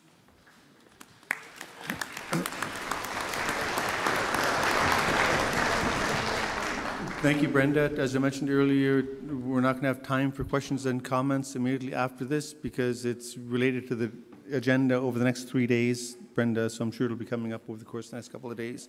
But on behalf of the union, I do want to acknowledge and thank Mandel Pinder for their donation to this 50th AGA. Mandel Pinder donating $5,000 towards expenses for this assembly. So, Heichka, thank you very much.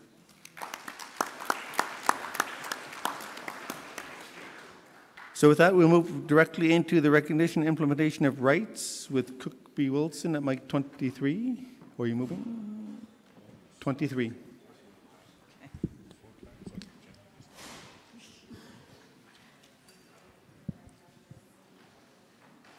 Cook's Jam, thank you for your presentation, Brenda. It was a tradition for Mandel Pinder to do the legal updates to the Union BC Indian Chiefs. It'd be interesting one of these days to compile that into some sort of book or something of the legal landscape and the changes through the years. So I draw to your attention, what tab is it under? We're just checking which tab it's under.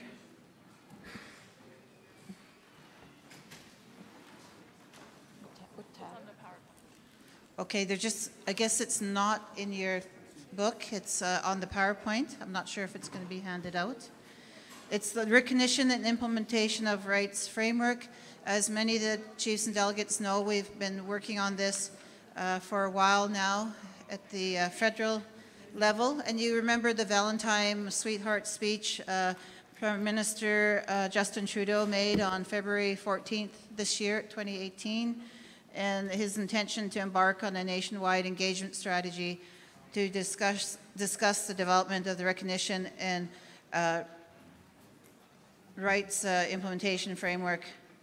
So in February, the Union passed a resolution to do this work, which mandated the Union and the First Nations Summit and the BCAFN to engage with Canada to jointly organize and host a meeting. So there were several meetings held, and that was in April 11th and 13th, June 26th and July 23rd.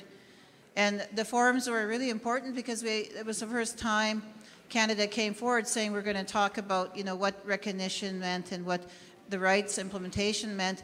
But most importantly, I think in that the whole dialogue was the implementation of the United Nations Declaration on the Rights of Indigenous People. There was lots of dialogue back and forth with delegates.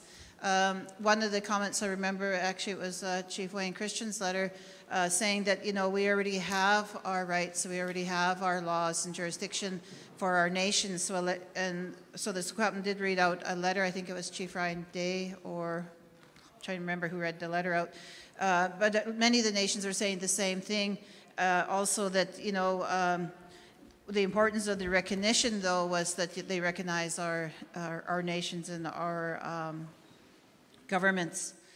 So a rolling draft was created, and another resolution was drafted, Resolution 30, and it also provided a support and principle for a rolling draft recommendations. And I have to be able to clarify what that rolling draft was. I think there was some confusion when we were over at the last September 11th meeting in Gatineau. I think it was like we were supporting the existing framework that was presented forward by the government, but really the rolling draft is what we wanted to see in legislation, what we envisioned the legislation to be. So a rolling draft was created that went to all the chiefs, and there was more input, and there was forums to discuss it. And the priority was to develop a framework for the federal recognition legislation as part of the new RIF for review and discussion. So that was discussed again. And I think the other part was that as mandated, the Leadership Council developed that conceptual drafting instructions for proposed recognition legislation. And that was presented and endorsed by the chiefs at the July forum. And some of the comments said that, everybody wasn't there, but I'm pretty sure it was, I asked the technicians, and I think it came up from some of the chiefs too, and it was sent out to the leadership as well.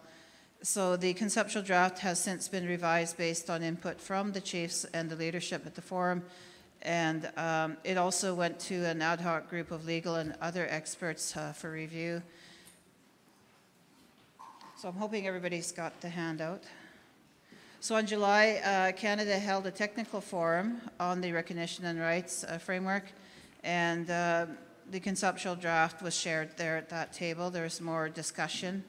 I do recall that a letter went directly to Prime Minister Trudeau. It was during the wildfires that were happening. So then the government came back to us earlier this year, this month, with a document saying what we've heard, engagement document, and also the overview document. And we did review that, and that was covering the 5 months of engagement. But we were really disappointed in the overview document because it didn't really capture what the BC framework was saying, what our chiefs in BC had stated, and what we found in the overview document had really missed the mark.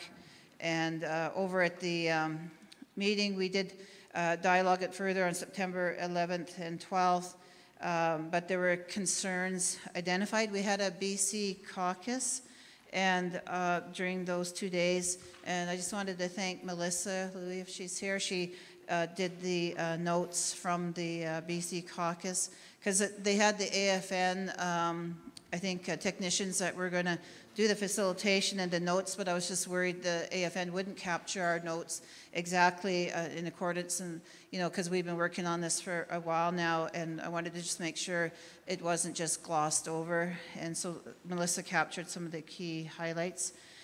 So one of the concern was the overview document did not reflect the true self-determination, and that's what the chiefs were calling for in their drafting instructions, or the rolling draft. And the purposes for the nations will apply to the federal government recognition as nations, and the government will decide who is a nation. You heard Brenda talk about that. And that's not acceptable, that, the government would have that decision. It's the nations who define themselves, and the nations, we just wanted recognition for our governments. And so that wasn't consistent with the government getting out of the way, as Minister Bennett had talked about, or clearing the path towards self-government, or most importantly, self-determination. And that also, that Brenda noted, we're not third order, or we're third orders of government, we're not fourth government, which would be lesser than municipalities. So there was those concerns in the itemized, and it was inadequately articulated, and the reflection of Section 35 completely voiding the recognition of Aboriginal title, and recognition that Section 35 is a full box of rights. All the chiefs have underscored that since I could remember, and even reflecting on what Jeanette was talking about back in the letter she was reading. The Constitution, it's a full box of rights. So it was, the overview document was failing to recognize that. The federal consultation process is flawed and fails to adequately respect, consult with Indigenous peoples, and I have to add, and proper title holders. Many of our nations, our title is held collectively, so that it was really important that adequate time and proper consultation occurred, which didn't. And the recognition of Aboriginal title must be a legislative element, not just a policy piece, and that's what we're seeing through that overview document. And because the biggest reason, as you also heard in Jeanette's letter, that due to the fact that policy is discretionary, so it could be just changed, so it needed to be an element in the legislation, the recognition of title. And it's really interesting that my uncle, late Grand Chief George Manuel, understated that it's just not the Constitution 35 recognition, it was the recognition part. He was saying it must be recognized and constitutionalized. So that was another part that Brenda brought out. And also that the Aboriginal title is inherent. I think that's another really important part. And it was before even colonial governments came about. So the Crown, can not only recognize, but they our Indigenous nations, but our forms of government as well. I think that was really an important part out of the itemization. Okay, the PowerPoint is being copied now. Sorry, it wasn't contained in it. Much of the PowerPoint is from the Resolution 36, which was handed out to you. So the resolution that at the end of all of this, the dialogue and discussion, and many of you remember the discussions that we've had over this while, and the key standards and principles that the chiefs set out. We do have a draft resolution 36, and these are some of the points that we'd like the chiefs to consider. Either endorsement of the rolling draft, but again, that might have to be revised. Endorsement of the conceptual drafting instructions. And that was, I wanted to point out, that was from Mendel Pinder, and that was only a basis. There may be others as well. So that was pointed out to me in the development of recognition and rights implementation framework. The other one was the rejection of Canada's overview document. And the other one was support for the union working with the summit and BCFN or leadership to host another all chiefs meeting in the future. But that's only if the recognition and rights framework process continues. We don't have any more update from the federal government at this time on the recognition and rights implementation framework. And we just wanted to consider that in a resolution for your discussion later today on that important piece of work. And it's very timely, being the 50th AGA, that we are reviewing, where we are at with our inherent title and rights, and we're still holding that bar up and the standards, that our ancestral chiefs and the chiefs, in that photo had set out for us. And also that, we are still holding on that, we do have our Indigenous laws, jurisdiction, and title and rights, and we haven't ceded those, surrendered or sold those, and that, the federal government and the provincial government must recognize us as our nations and our Indigenous inherent governments that we respectfully are actually convening today in discussions, and also, back in home, taking care of your territorial land and resources and people. So I just wanted to summarize that, and hopefully you get your handout and look at resolution number 36, which this would be associated with.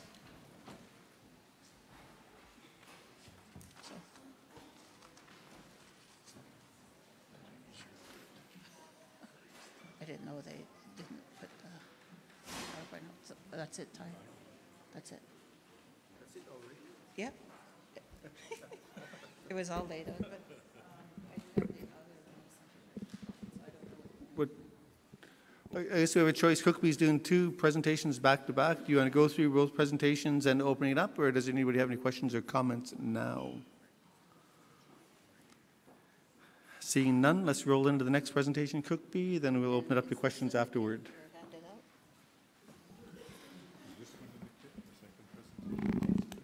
Regarding recognition and implementation of rights, okay, and the deck is printing right now. Okay, it's printing, and you can see it on the slide behind me, and I'll just go through some points. I'm not going to go through the whole presentation, like each slide, because it's like, I think, 17 in there. And I think that it's important for the chiefs to have, and leadership, to have dialogue. So some of the key points from the Union BC Indian Chiefs and the Canadian Centre for Policy and Alternatives, we did a joint project on implementing the UN Declaration in the BC legislative context. So that was a jointly developed proposal. I think that's when Don Bain was with us. So I think the report didn't focus on why the United Nations Declaration should be implemented, because we were getting indication at that time both the federal government and the BC government were discussing at that time to be committed to implementing it. So we actually focused the report and shifted to how the UN Declaration can be effectively implemented in BC while respecting the diversity and sovereignty of the Indigenous nations. So that's where I'll ask you to focus your mind to. The report concluded that implementation will require 3 things: diverse, dynamic, and major legislative and policy shifts by government. We can see that happening now. And 2, action by Indigenous nations to rebuild their own governments and structures. And 3, changes in processes and patterns in relationship negotiations, treaty and agreement making, including a shift from consultation to consent-based decision-making. And that's what a lot of in the past has always been focused on: free, prior, informed consent. So it was important to shift from low-level consultation referrals to consent-based decision-making. So that's what part of the report talks about. Just acknowledging all the young children, young people coming in the room. And in the report, it contains 6 foundational principles for the general implementation of the UN Declaration, and it also included a 4-part action plan to implement the United Nations Declaration in BC. So some just highlights of the 6 foundations for the general implementation. The foundations are defined that the best practices, processes, and principles for the general implementation for the UN Declaration, not just specific to BC. So the number 1 of the 6 is implement the United Nations Declaration must be done through collaborative efforts between Crown governments and Indigenous people. So we have to always hold that. That's not unilaterally by either the feds or the province. 2, implementing the United Declaration must facilitate and create legal and policy space. And that's what Brenda talked about, creating that space for our diverse, flexible, and dynamic structures and mechanisms between Crown and Indigenous people. Right now, it's very, very narrow. It has not changed that I'm aware of at all through the Attorney General's office. All the old processes are still in place, so that must be changed. 3, implementation of the UN Declaration requires leadership by Indigenous people as well as Crown governments. And 4, it must not become focused on trying to strictly define meaning and terms. It must be implemented in its entirety. And we said that from the very beginning. Many of the leaders, I heard you speak out on that. It must be fully implemented. And 5, they must shift from the mindset on how the Crown Indigenous relations are approached, with focus on being placed on the inherent recognition of title and rights. Of inherent title and rights.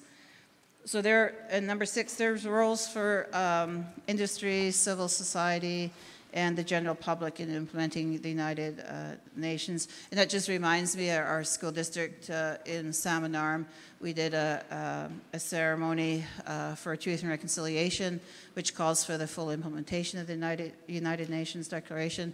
And then they also formed a working group at the school on how they would implement the Truth and Reconciliation, and hopefully we'll be meeting back with them on looking at the implementation of the United Nations Declaration as well. The other part of the report called for an action plan, a 4-point action plan. 1 was to establish a preliminary legislative foundation as soon as possible. And 2, I guess an example that I'm reading my notes wrong here. A foundational legislation developed in full cooperation with Indigenous people to provide a transparent, coherent, and binding path to implementation. So that's really the challenge because of the legislative framework. And Bill C-262 is a logical starting place, and as it provides confirmation of legal application in BC because of it being federal. And also that it must require an orderly, clear, transparent process for implementation with oversight and accountability framework. And I think that's really important to have is oversight and accountability for how the UN Declaration would be implemented in legislation. So this is focused on what we would see in BC legislation, this report, and it's been developed over the last year. And the other part should be, legislation should be reflective of a new approach to litigation regarding Indigenous rights, cooperation, not conflict. And we've heard that from both governments saying they don't want to continue to go to court, but that's what is continuing to happen. 2, support a central focus on Indigenous people, determining how they'll organize and govern themselves. And that's where Indigenous self-determination is foundational to the UN Declaration.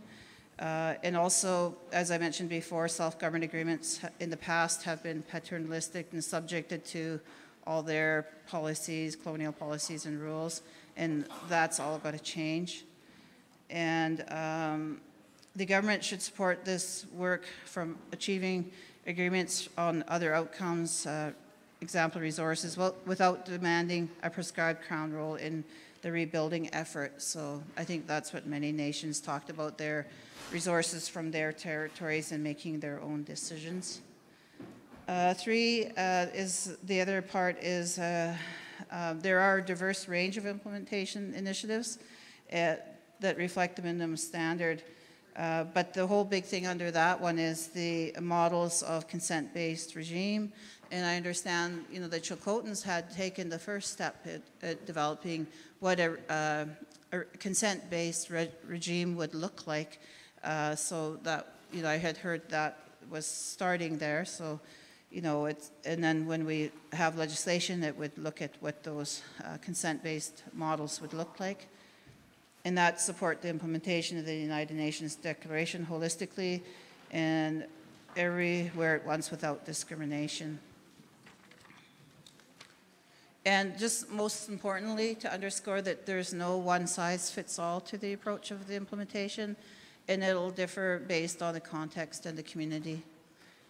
And also, I'd like to say, how communities are implementing the United Nations Declaration themselves, so the principles and the standards of the United Nations Declaration as international law, but most importantly, your own laws and jurisdiction.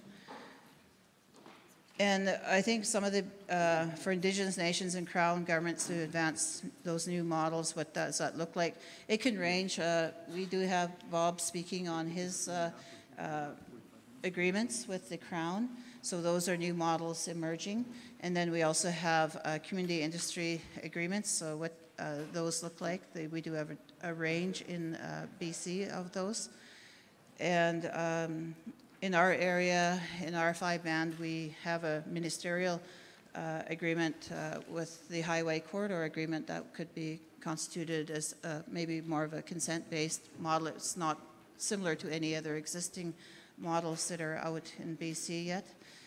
And there's also could allow decision makers to enter agreements and arrangements with Indigenous nations, and we allow that legislative space for not just self-government, but self-determination as well. And the final last one is developing tools that entrench an understanding, respect, and appreciation of the UN Declaration in society at large. So it's all that general public education, dialogue, having more understanding, and letting the public know and properly educate the Canadian public on the UN Declaration. That's a big part of the work. It's not just the Crown governments and the nations, it's the public at large to shift the mindsets and decolonize, and also look at, how the history in Canada truly was, not reflecting back on the colonial oppression. That's what happened, but changing and shifting from that. And that's the real part of the reconciliation work. I believe many of the chiefs spoke about many years now, respecting our governments and who we are as the founding Indigenous governments of Turtle Island, rather than when the colonial governments came in and set up and didn't recognize our nations or our governments or our people. So that's the report. I think it's a timely report. Like I said, we started it when Don Bain was on, and Matthew Morris worked on it for several year and a half, Matt? About a year and a half.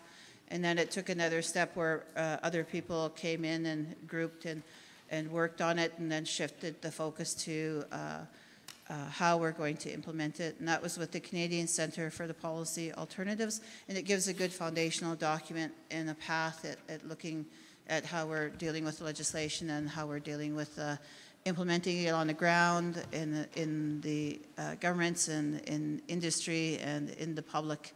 So if you do have the document, review it. And is there a resolution? Yeah, so that's just for your information and background and context in part of the provincial and federal legislation that we're dealing with. Skooks Chairman, thank you.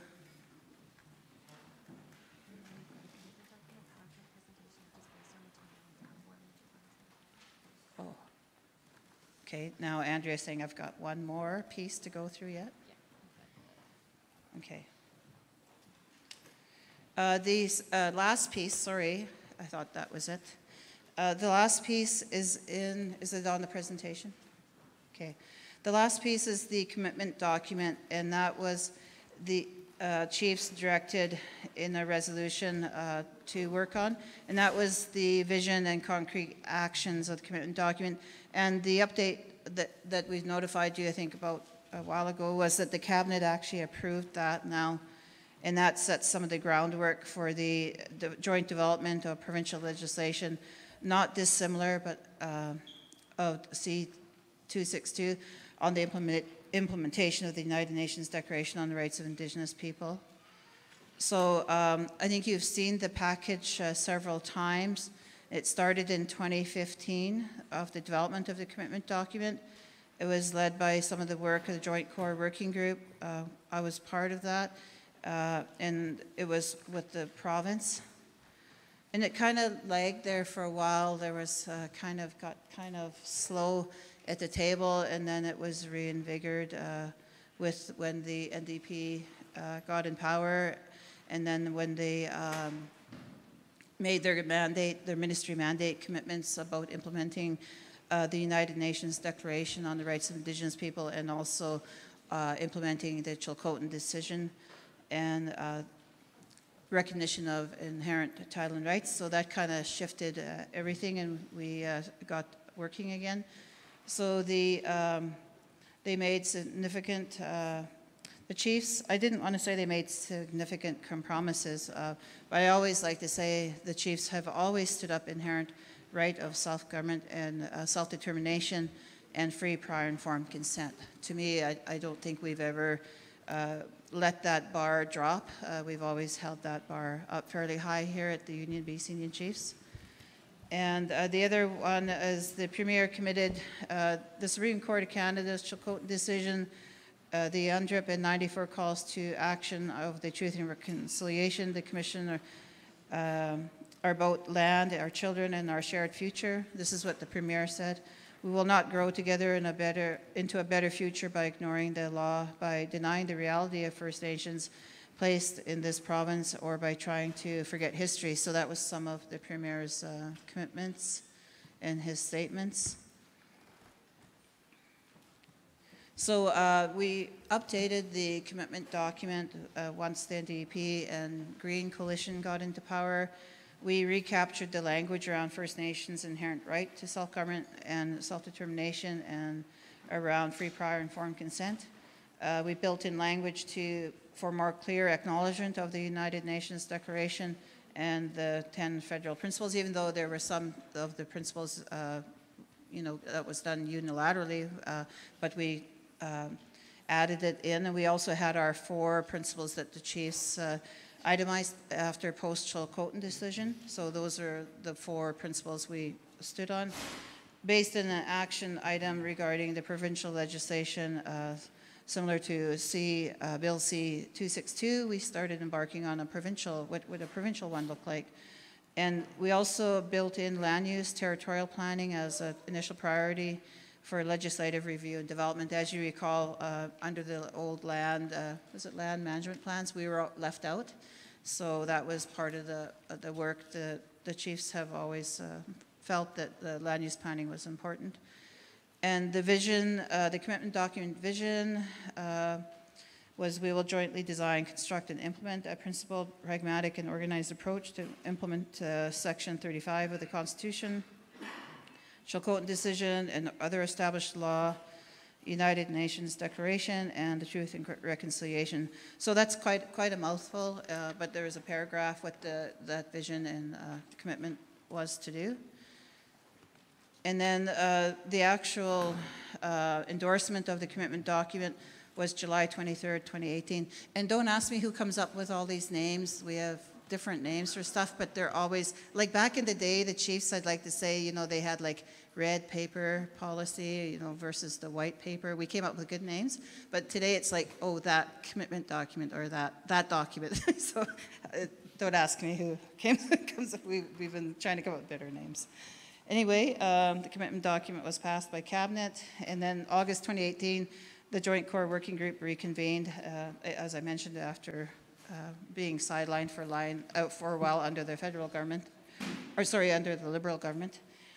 Some of the concrete actions we're talking about: number 1, implement the UN Declaration; number 2, Indigenous nations and governments building, making space for that, resources for that; strong government-to-government relations; legislation, policy, and practice review and reform; new approaches to effective negotiations and dispute resolution. And number 6 was reconciliation in BC, and as you know, that takes many forms, shapes, and forms. So under the concrete action goal 1 is the United Nations Declaration, legislation for BC. So that was to explore options for legislative to establish, as legislative foundation for a relationship. And the other one was to jointly review provincial law and policy as per the, in related to the vision guiding principles and goals and objectives. So there's a lot of reform that's going to have to take place, and it's not going to be easy, but it's part of this whole legislative framework. And then the outcomes that we endeavor by no later than the fall 2019, legislation will be in place establishing the UN Declaration as the legislative foundation, supporting a provincial action plan forward to engage in reconciliation activities with First Nations and First Nations Leadership Council, and reviewing and aligning to provincial laws and policies with the UN Declaration respecting Indigenous rights. So that's going to be quite a bit of work, but that's what they're hoping for this fall. Next fall, right? Sorry, yeah, it's right wrong. Yeah, fall 2019. I hope I didn't shock you if I said 2018. I meant 2019. I just thought about that myself. I just gave myself a heart attack here. So on April 2016, the federal government NDP critic Romy Sagnash tabled draft legislation aimed at ensuring laws of Canada respect the UN Declaration, Bill C-262. And he was saying that deliberately adopting the UN Declaration in its entirety, not in a piecemeal manner, so that's what we keep upholding as well. And that in recognition that there may be a benefit in advancing similar provincial legislation consistent with Bill C-262. And it's legislatively entrenched in the provincial political commitment to the UN Declaration, so we've got that commitment now.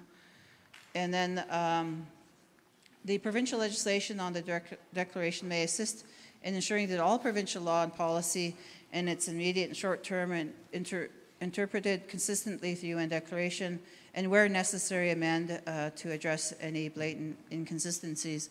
So I don't know how much that is going to work's going to be, but I imagine it's going to be a lot. Commit the province to take measures to start changing how the province deals with First Nations. Embody a commitment to the development of a provincial action plan to the UN Declaration. And so the joint working group began its work with a focus on Action 1. So we started on the processes with children and family reform and environmental assessment reform, and now the UN Declaration. So we're looking at the Bill C-262 and how it might be adapted and improved for the application in the BC context. So we've identified some adaptations and improvements that may include recognizing uniqueness of BC, example, the outstanding land question, require a co-developed provincial action plan requiring concrete measures to be taken to implement the UN Declaration, and reporting out steps taken to implement the UN Declaration for purpose for accountability and transparency. That's very important. And also seek input from the chiefs on potential legislative similar to Bill C-262. And other actions required, identified that further systemic legislation reform based on the recognition of First Nations rights need to be also committed to and undertaken.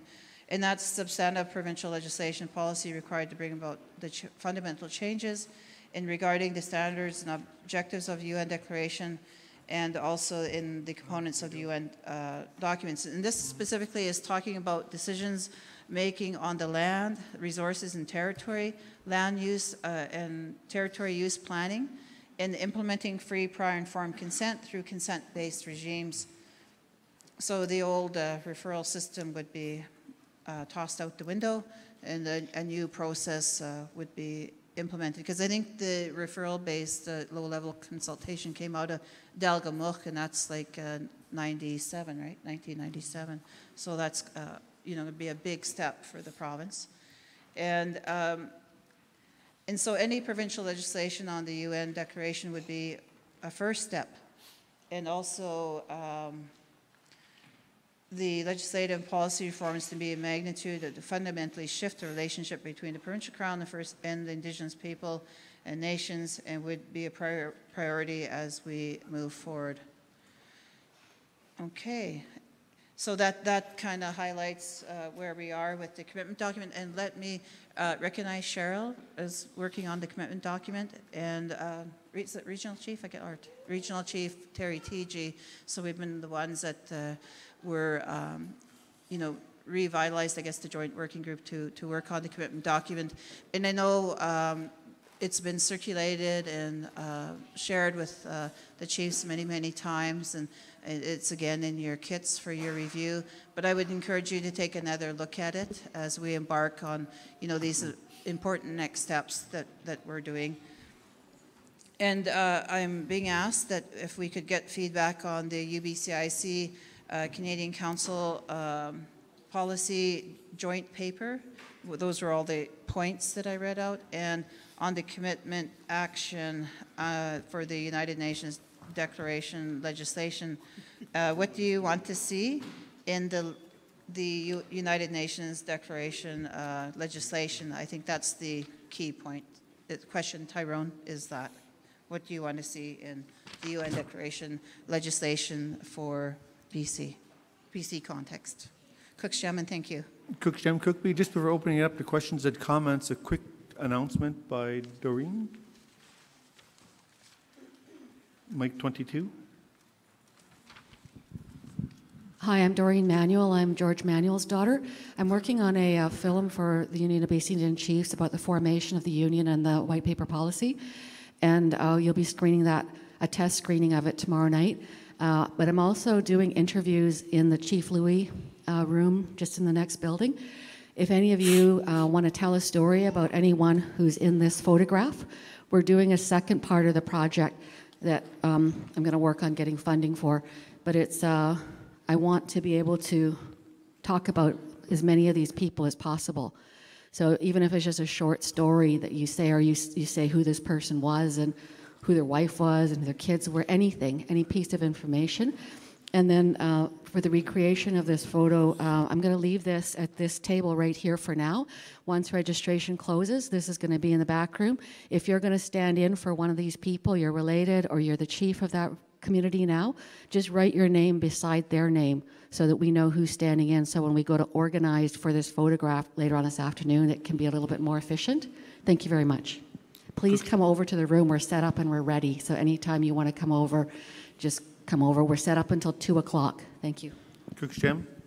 So coming back to Cookby's presentation, a lot of the presentation we've heard about for a little while now, but now it's starting to come together in terms of reports.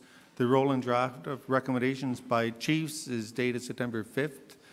The conceptual drafting instructions dated September 6th. So these are basically hot off the presses. You would have seen some of the information emailed to you on Friday. The rest was circulated now, but the working group is looking for comment or further instruction from you. So with that, opening up to questions and comments. Mic 5.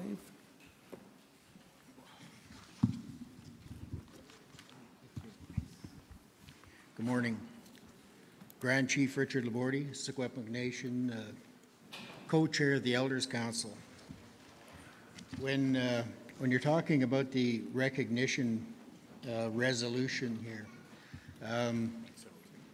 I take my walking orders from the Secwepemc Elders, and this come to our table at our last council meeting, and we're fully unaware of the resolution. I'm sure it's a great resolution, and what I would like to ask our president is if we could have somebody from the union come to the Secwepemc Elders Council meeting and discuss what this resolution means and what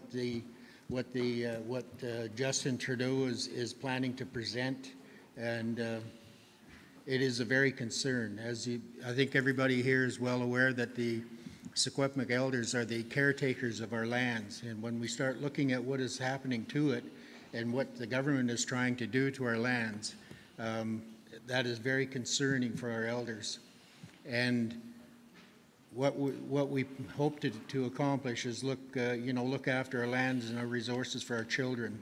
So if you could, Mr. President, if you could take that into consideration, we'd certainly appreciate that. Cook's Jam.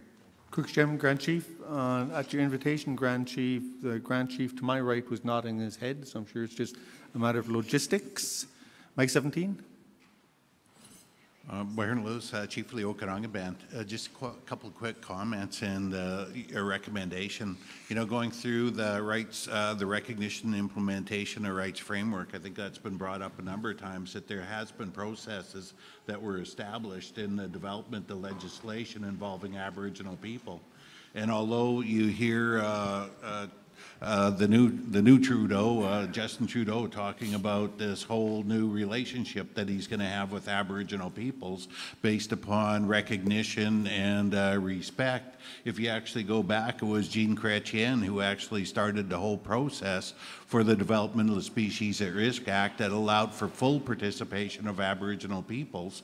And not only that, was a creation of a Aboriginal working group, and also with a legal committee that actually reviewed the whole Species at Risk Act clause by clause. And if you actually look at that, he hasn't even met the last Liberal Premier's commitments to inclusion of Aboriginal peoples in the development of legislation. And I think that's really important, that we got to start holding them to task for that. And if they're talking about, you know, about respect and recognition and all the above, I think they should at least live up to some of the principles they already established, or precedences they already established. And next one, where, you know, on second issue that was discussed, and it has the recognition and implementation of Indigenous rights. And it goes in and talks about, you know, the doctrine of discovery and terra nullius. I think, you know, the UBCIC is some of the best researchers around. I think they should, you know, if possible, they need to do some research on who exactly was the signatory of that terra nullius, which was Pope Alexander, who is better known as Rodrigo Borgia, who is one of the most corrupt people in the history of the papacy, and also why the other papal bull that actually recognized Aboriginal peoples as a people that had possession of a soul, and also should have recognition of rights, property, and not to be, in terms of theirs, molested in that possession, and that was overturned. But that actually was developed by people like Bartholomew de las Casas and a number of people that took part in the debates that went on in the courts of Europe around that time of whether or not we did have human rights. And these people are recognized as being the fathers of what today is recognized as international rights. So I think it's really important that we actually get the history of that and, you know, embarrass the government into why are they, you know, supporting basically this thief who is in the form of Rodrigo Borgia, who signed the Doctrine of Discovery over the, you know, the other one that was Sublimis Dei, that actually recognized our rights. And people should really understand or see, you know, look at the history of that, because it's pretty eye-opening. And, you know, that would give this a lot more support if we had something like that behind that to give it some weight. Thanks. Lieutenant Chief, Mike 5.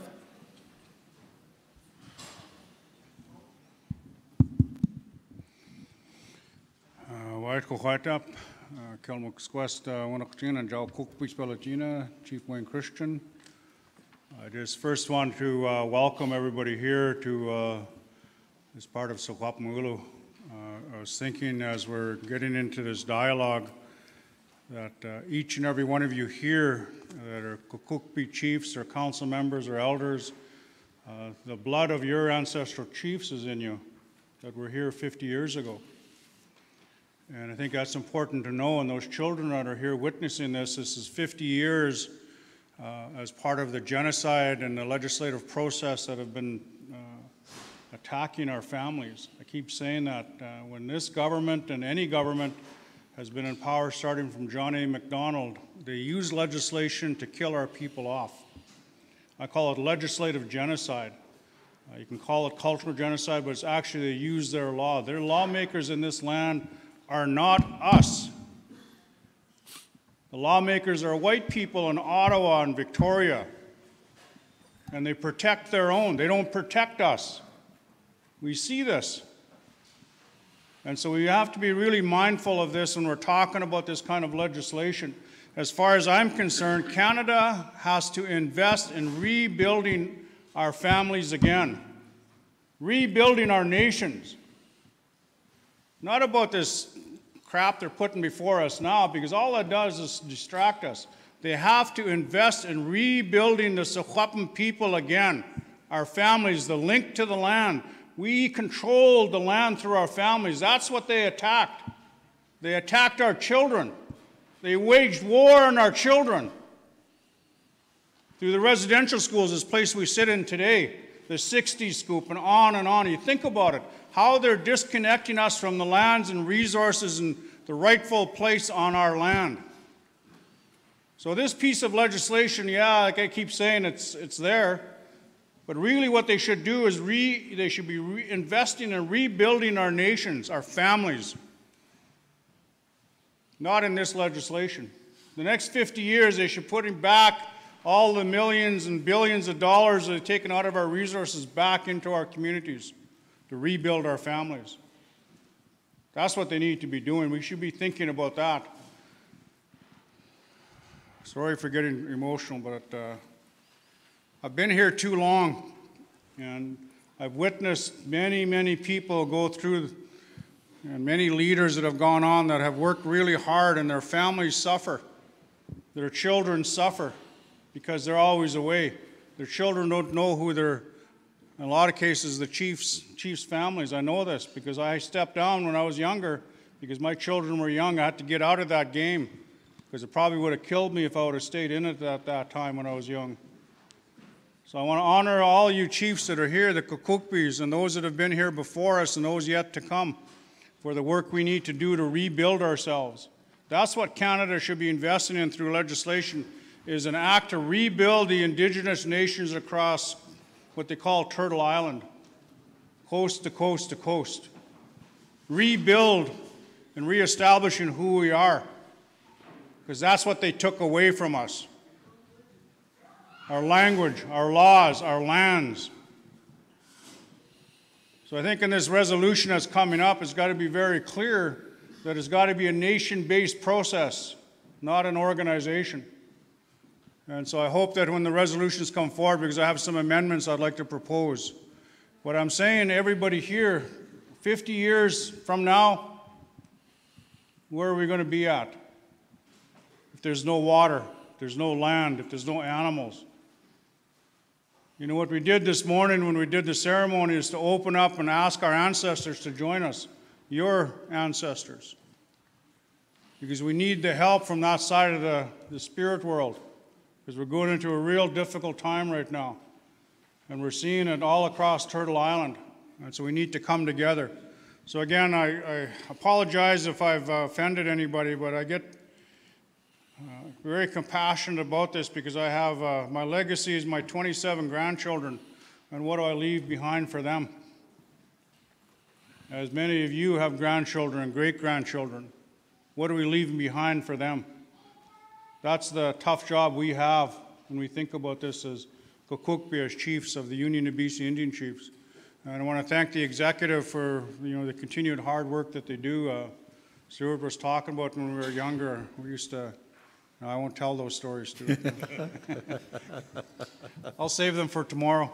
But I just want to say, again, we appreciate everybody here, and let's really think about this in terms of where we go with this.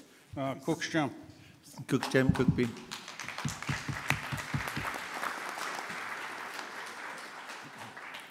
Any other questions or comments? 19? Mike 19? Why? Isqueezin Killup Jean, chief of the Penticton Indian Band, part of the Okanagan Nation. I just want to say thanks to the Kamloops Indian Band and the Shuswap Nation for hosting this opportunity. And definitely, I kind of want to put out for discussion and purposes of the resolution to also consider how the Crown continues to minimize a lot of the decisions that are made in the courts. And I'll be speaking with some of the people in the back over there about some wording around that. But I think we all face the same challenges when the courts make a ruling and the rollout or the implementation of that decision, and they continue to, you know, it says deny, but I think really what it needs to say is it minimizes for their own interest. Kind of like what Wayne was saying, you know, they're looking out for their own. So the Canadian institutions are not our institutions. So something in that line, I think I'll work with you folks in the back to get that straightened out. I just wanted to put that on the floor for consideration at the time of the resolution. So thank you. Chief. Chief Byron, our protocol calls for you as the official delegate to introduce your elder. Mic 17. Okay, Byron Lewis, Chief of the Okanagan Band. I'm going to introduce Hazel Squawkin from Upper Smelkameen. Why pison kselo? Halai ko style halai term hula. Ison kal squeeze sklitka. Ison sama squeeze Hazel Squawkin to Church Wicha. Il smalkamich itam hula. I think I want to say first of all that my husband and I were here when that paper was signed. All the chiefs from all around our country here came here and they signed a paper. We wanted improvements in our education, in our lives, in our recognition of our rights, who we are as a nation of this land. 50 years, nothing has changed. We're still saying the same thing. So what are we going to do? There are chiefs here. Let's put our minds together. We have elders here from all the nations, I hope. We have 7 o'clock in bands, and I'm not sure how many there is around here. It's time that we aligned with each other. We need to come to some consensus. The government says we're moving forward, but they're not recognizing who we are, our title to our lands. Maybe we need to show the world that the federal government and the provincial government have not taken care, have not been doing their responsibility to us and our lands. We need to take maybe a different approach here. We have lawyers here. We have Louise Mandel. And we have our elders that know the history. You probably have elders that know your history. Because we need to speak again. 50 years, we're still sitting here saying the same thing.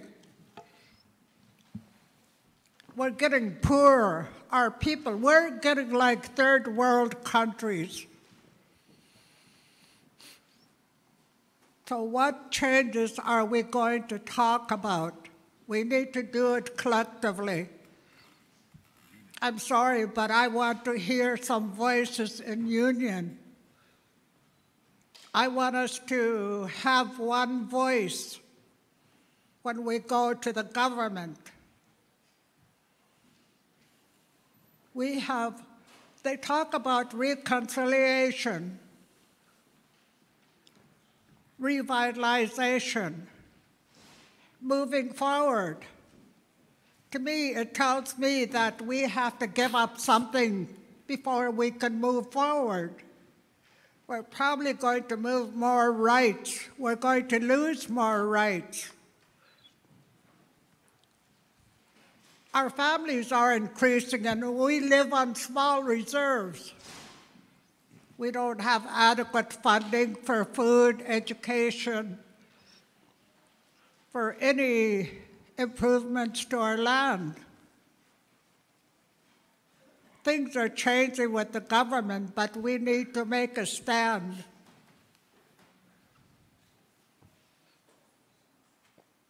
I wasn't going to speak, but when I think of my husband and all those chiefs from the coast in our area that came and spoke that day,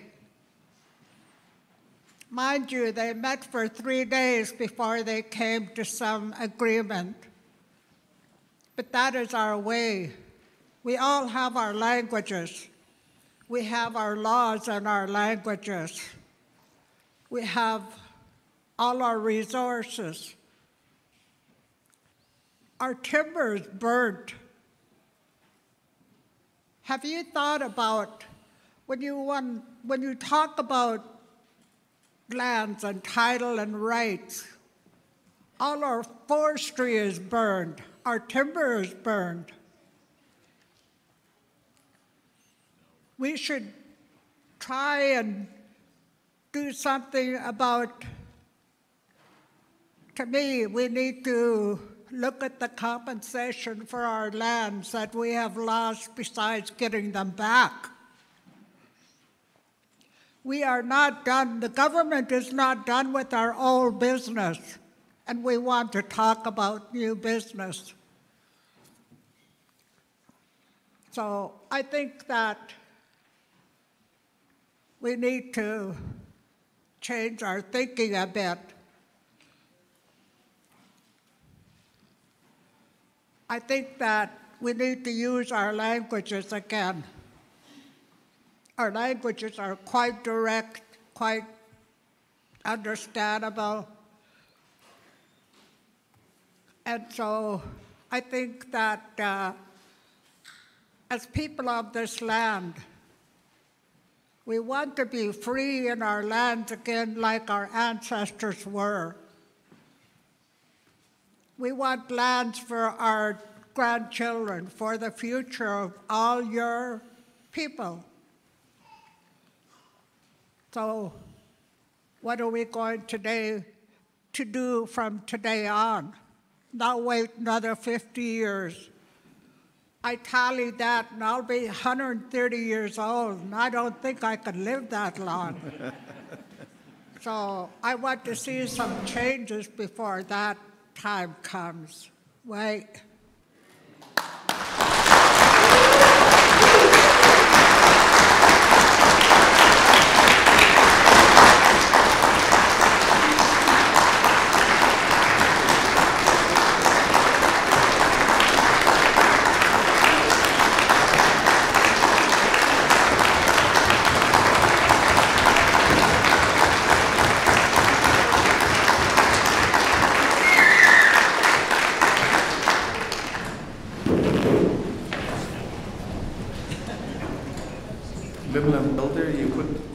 Challenge out to the chiefs and delegates here, but I'm sure they'll respond appropriately when we get to the resolution later in the agenda. Mike 20.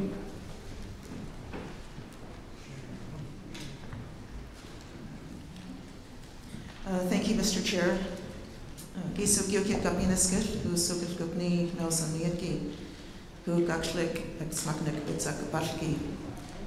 Good morning, everyone. My name is Cheryl Casmer. I'm a representative for the First Nations Summit Political Executive. First and foremost, though, I'm Tanacha. I'm a mom and a grandmom. I want to start off by acknowledging the territory, the Shuswap territory. Thank you for opening up your doors and hosting us for this very important meeting that we're having. And congratulations to the union for celebrating their 50 years. I just wanted to provide a couple of comments on this issue as a member of the working group, one of the members.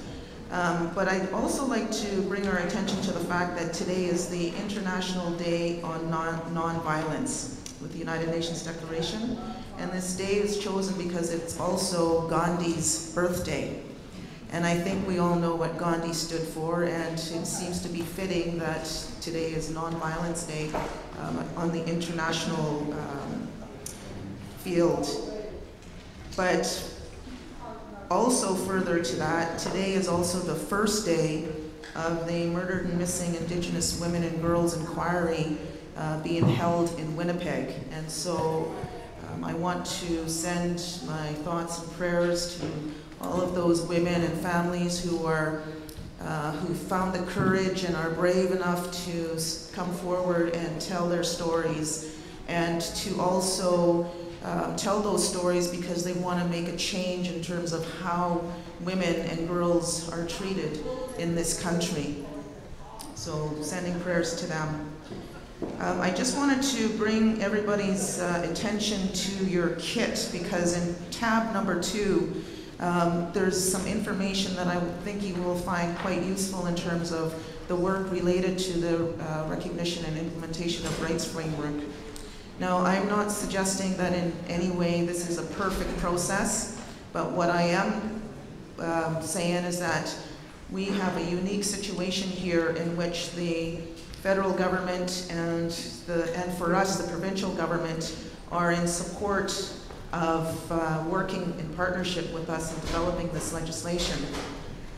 If we think about what would have happened during Harper's realm, we wouldn't even be having this discussion. There would not be any opportunity for us to talk about developing legislation that recognizes our rights, our inherent rights, and our title to our land. Now in British Columbia, we are always forward-thinking, and we are always the lead in this country on a number of things, this being one of them, as well as the child welfare legislation that's underway, and environmental assessment legislation, languages legislation, just to name a few. I think that it's important to note that we have a short time frame to try to get this work into place before the next election. Now, I don't know what the outcome of that election is going to be. It doesn't necessarily mean much to us as First Nations people. Governments come and go and have been for over 150 years. But I think that we also need to consider what that future landscape looks like. We've got Sing and we've got Shear. I don't know, what the choices really are, whether it matters or not, but I am concerned that if Trudeau government is ousted and we have a sheer conservative government, I don't think that a number of these initiatives that we're working on will be advanced at all if we miss this window of opportunity. And I say that because Romeo's bill, C-262, was recently passed in the House, but it was a vote of 200 to 74. The 74 against were all Conservatives. So we have an idea of where the Conservative government stands on this issue of recognition of our rights and recognition of our title. So the work that you see in tab 2 is a reflection of the engagement work that the Leadership Council has undertaken with the leadership here in British Columbia. Those of you sitting around this table were a part of that. The drafting instructions that are in the first few pages in tab 2, we shared those drafting instructions at the last AFN Assembly Special Forum to specifically talk about this rights recognition. And for the most part, for some of the naysayers across the country, they came up and said, wow, if this legislation could be drafted based on those instructions that British Columbia has developed, then we may consider supporting it. And I say that because British Columbia was the only region, the only province that brought forward anything for consideration. Because in British Columbia, we're not interested in the status quo, and we are not interested in just saying no. If we're going to say no, then we have options that we need to present. There's alternatives that we need to present. We've always done that. And so I think that we should be proud of the work that we do from British Columbia. You know that the Special Chiefs Assembly coming up in December, we may be facing resolutions where there's going to be a call for totally rejecting this process, because there are some regions that are totally against it. But even speaking to those regions and reaching out to those chiefs from those regions and saying, well, what is the alternative? They don't have any. So that's a concern. I think the work that we're doing here is good work.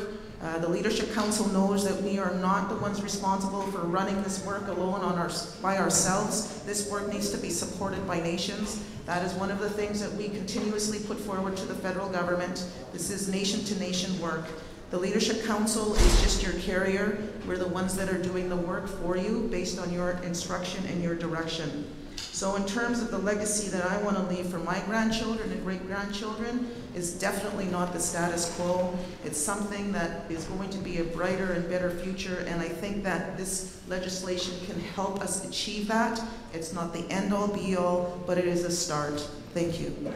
Thank you, Cheryl. We've got 2 more speakers before we break for lunch. Kalagame?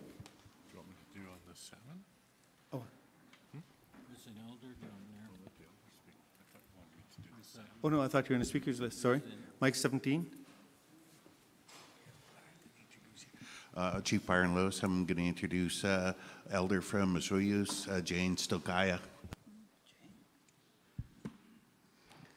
I'm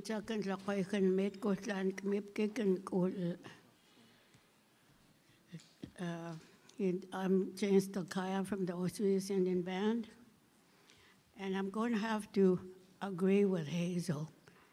I wasn't going to say anything either till wait till last, but what she said is very true, and what's happening here is the young chiefs, young councils, the government is pushing things on them which they agree on. I don't think they realize from what it is way back how we lived.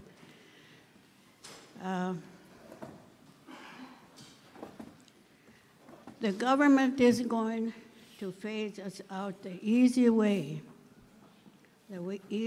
out. We are all falling for it. I would say the young chiefs and the younger people, because they did not know how we lived.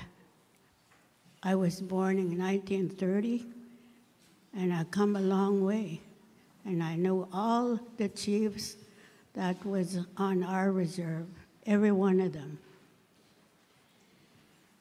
I don't know who is pushing this on the bands about the land code. That's the start of it.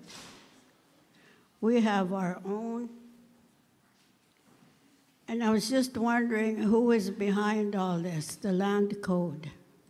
I don't know if you must all have it sent to the Indian bands. I don't know if the bands are the ones that's asking for it. And that's the easy way out, is through the land code. That's one of them. And the other thing that I'm troubled about, I've really been troubled for the longest time, is the Indians. We are known as Indians from day one. And I'm wondering how come it's changed to First Nations now.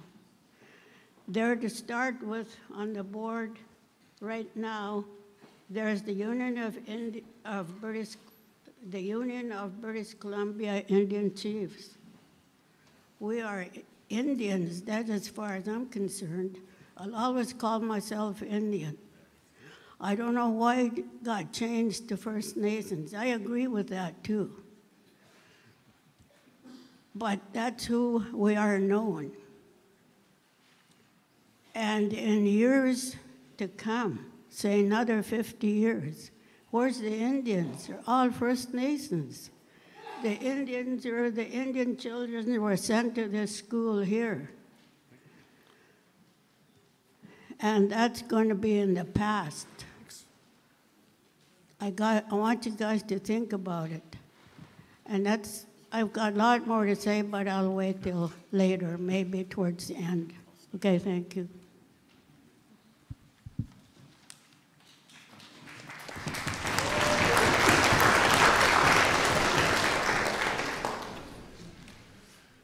Thank you, Elder. Just catching up to somebody's texting here asking about the agenda. I should let chiefs and delegates know some of you have my 819 cell number. That's sitting in the blue screen of death behind me, so I can't respond to that. If you're texting about where we are in the agenda or resolutions or whatever, only my 798 number is active. I'm not giving out my number on the microphone, Bob. We'll just share it. We'll post it right now. So, any concluding remarks, Cookby? Oh, I can just respond. Mike 23. Chief Judy Wilson. I'll just respond best I can to some of the questions. Certainly, the union will be open to meet with the Secwepemc Elders Council here at hopefully at Kamloops Moccasin Square Gardens. That'd be great. And also, what we're looking at is, which we've always called for, is repudiation of the doctrine of discovery and terra nullius. So a lot of that is still in all the work that we do. And also, Cookby Christian investing in rebuilding families and children is critical, and also for the nations. It can't be just formed around the United Nations Declaration or the recognition and rights. There has to be that plan, and that should be built into all the legislation pieces that we are looking at, the 11 different pieces. I think we need to have a wedge in there to look at investing in rebuilding families and children in our nations. And also develop an act to rebuild and reestablish Indigenous nations. That would be a new one, so we'd have to look at what that would look like.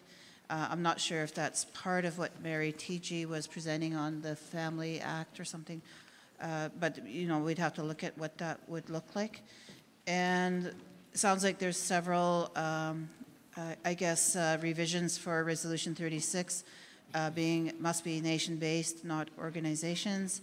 And also, there was another revision, I think Chad was mentioning some other revisions, how the Crown minimizes the legal decisions and doesn't implement them, so we'll be looking at that. And also the government not recognizing people or title to lands. We've seen that first and foremost in the recognition and rights implementation. They didn't add title, and that was part of the what we analyzed in the overview document that was problematic. And I liked Hazel's suggestion of, showing the world that, Canada's still not upholding the legal obligations. I think we continually do that at the United Nations. And I think there's the Committee on Eliminating Racial Discrimination coming up in December and February. And the union has done submissions as well as attended some of those sessions. And I think, that report card would be, global, how we're doing on the United Nations Declaration, and make sure, we have a transparency and accountability to that. And yes, there's still concerns. Some Indigenous peoples and nations are, worse than third world countries. So we really need to do a lot of work on ensuring that our communities have adequate water and housing, and all of that we're still fighting for. Hazel also mentioned one voice going to government, and she doesn't, like with reconciliation, she said it means losing something. We got to make sure we don't lose that something, which is our title and our inherent title and rights. And she also mentioned there's outstanding title issues that aren't being addressed, and that our people want the freedom on our territorial lands. And language and culture are critical in rebuilding, not just for now, but for our future children as well. And, the reconciliation and rights implementation framework was one option. We still, as we're pressing forward with Bill 262, there has to be other legislative paths as well in going forward. And with the land code question, I would respectfully put that out there. If any of the other chiefs could let Jane know the whole question about that committee. I think it's a committee framework for land code. That was an option to some of the communities, and she just wanted to know who was pushing that. So as mentioned earlier, in tab 2, that includes the minutes and the list of the participants for the meeting. So the chiefs had asked for a record, and that's in tab 2, and the additional information that Cheryl had mentioned in moving forward. And she also mentioned that in December there's going to be another Assembly of First Nations Chiefs meeting, and we'll most likely know more prior to that. And there's also a BC AFN meeting coming up as well in October as well. And the First Nation Summit meeting too, Cheryl? And a First Nation Summit meeting. So there'll be other dialogues continuing on those other tables as well. Cookshem Cookby, just a reminder, there is information in your kit and it has been circulated, and we'll be moving to the resolution Thursday morning. And I encourage you to have a look at the information and the resolution. If there's an opportunity to make the resolution stronger or ensure that your needs are met, similar to what Cookby raised, I encourage you to think about that now and raise it with Matthew or Andrea behind me, so we can start massaging the resolution to be a little bit more workable. A couple of housekeeping things as we move to a break. More aimed at the non-delegates. If you don't have a lanyard, you're a non-delegate. We don't necessarily make information for all non-delegates in attendance. If we have any of the information that's being distributed, if we have any extra copies available, they're at the back desk on my far left over here. So it's just the matter, of course, of how the union does business. And in terms of cell numbers, Bob did ask me to share his cell number in case anybody wants to get a hold of him. No, if you have any logistical questions or concerns, text or call Marie Elise at 604-619-9960. 619-9960. Logistical questions or comments. He's here? Okay. So inviting forward one of our local hosts, Russell Casimir, to bless the table. Are you in the house, Russell? Over here?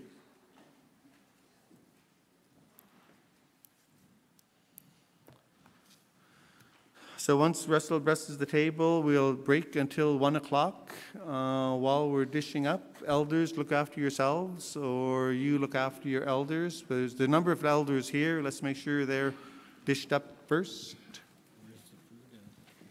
The back table. And remember, there's additional tables in the building next door as well. Russell on microphone 2.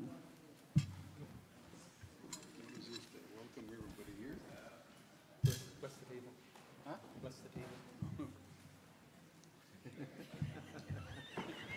Sorry.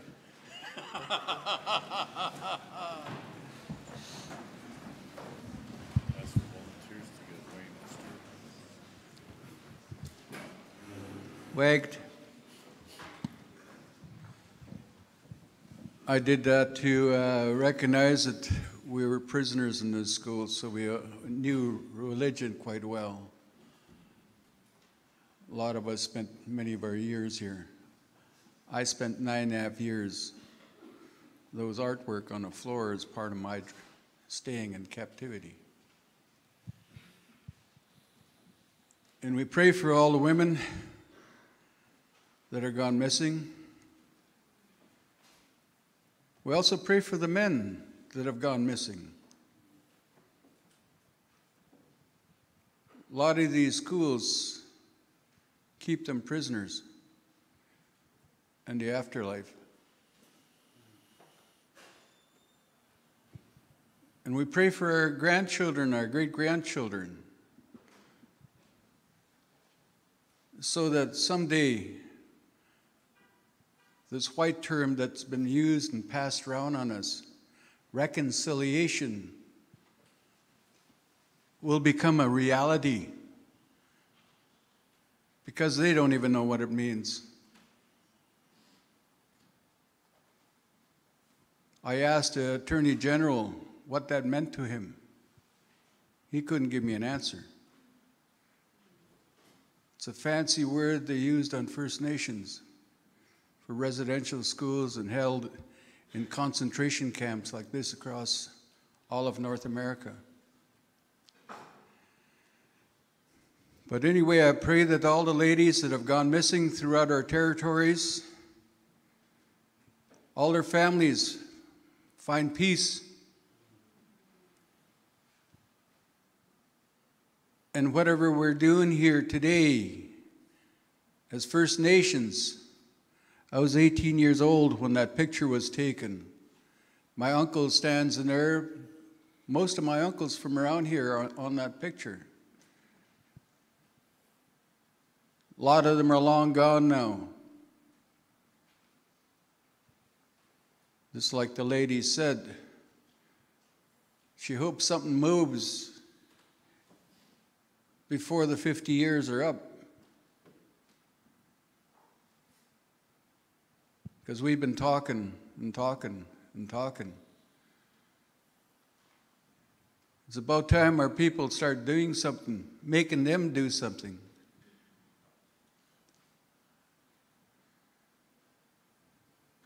We got the power. Let's make it move forwards. We got generations standing in here. When you're 50 and 70 years old, they'll be sitting at the table and you'll be sitting in the back bleachers hearing the same story. Let's do something. I ask you to take care of everybody here. Give them all a safe journey home. Watch all over their families back home.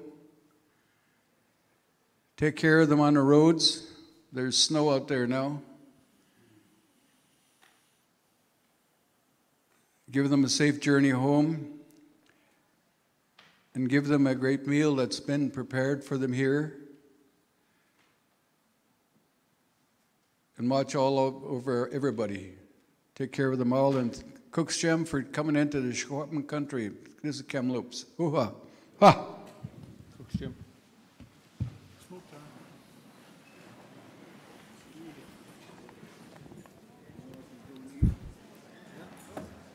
So we'll break, reconvening at 1 o'clock. Remember, look after your elders, as well as there more table dining area in the building next door.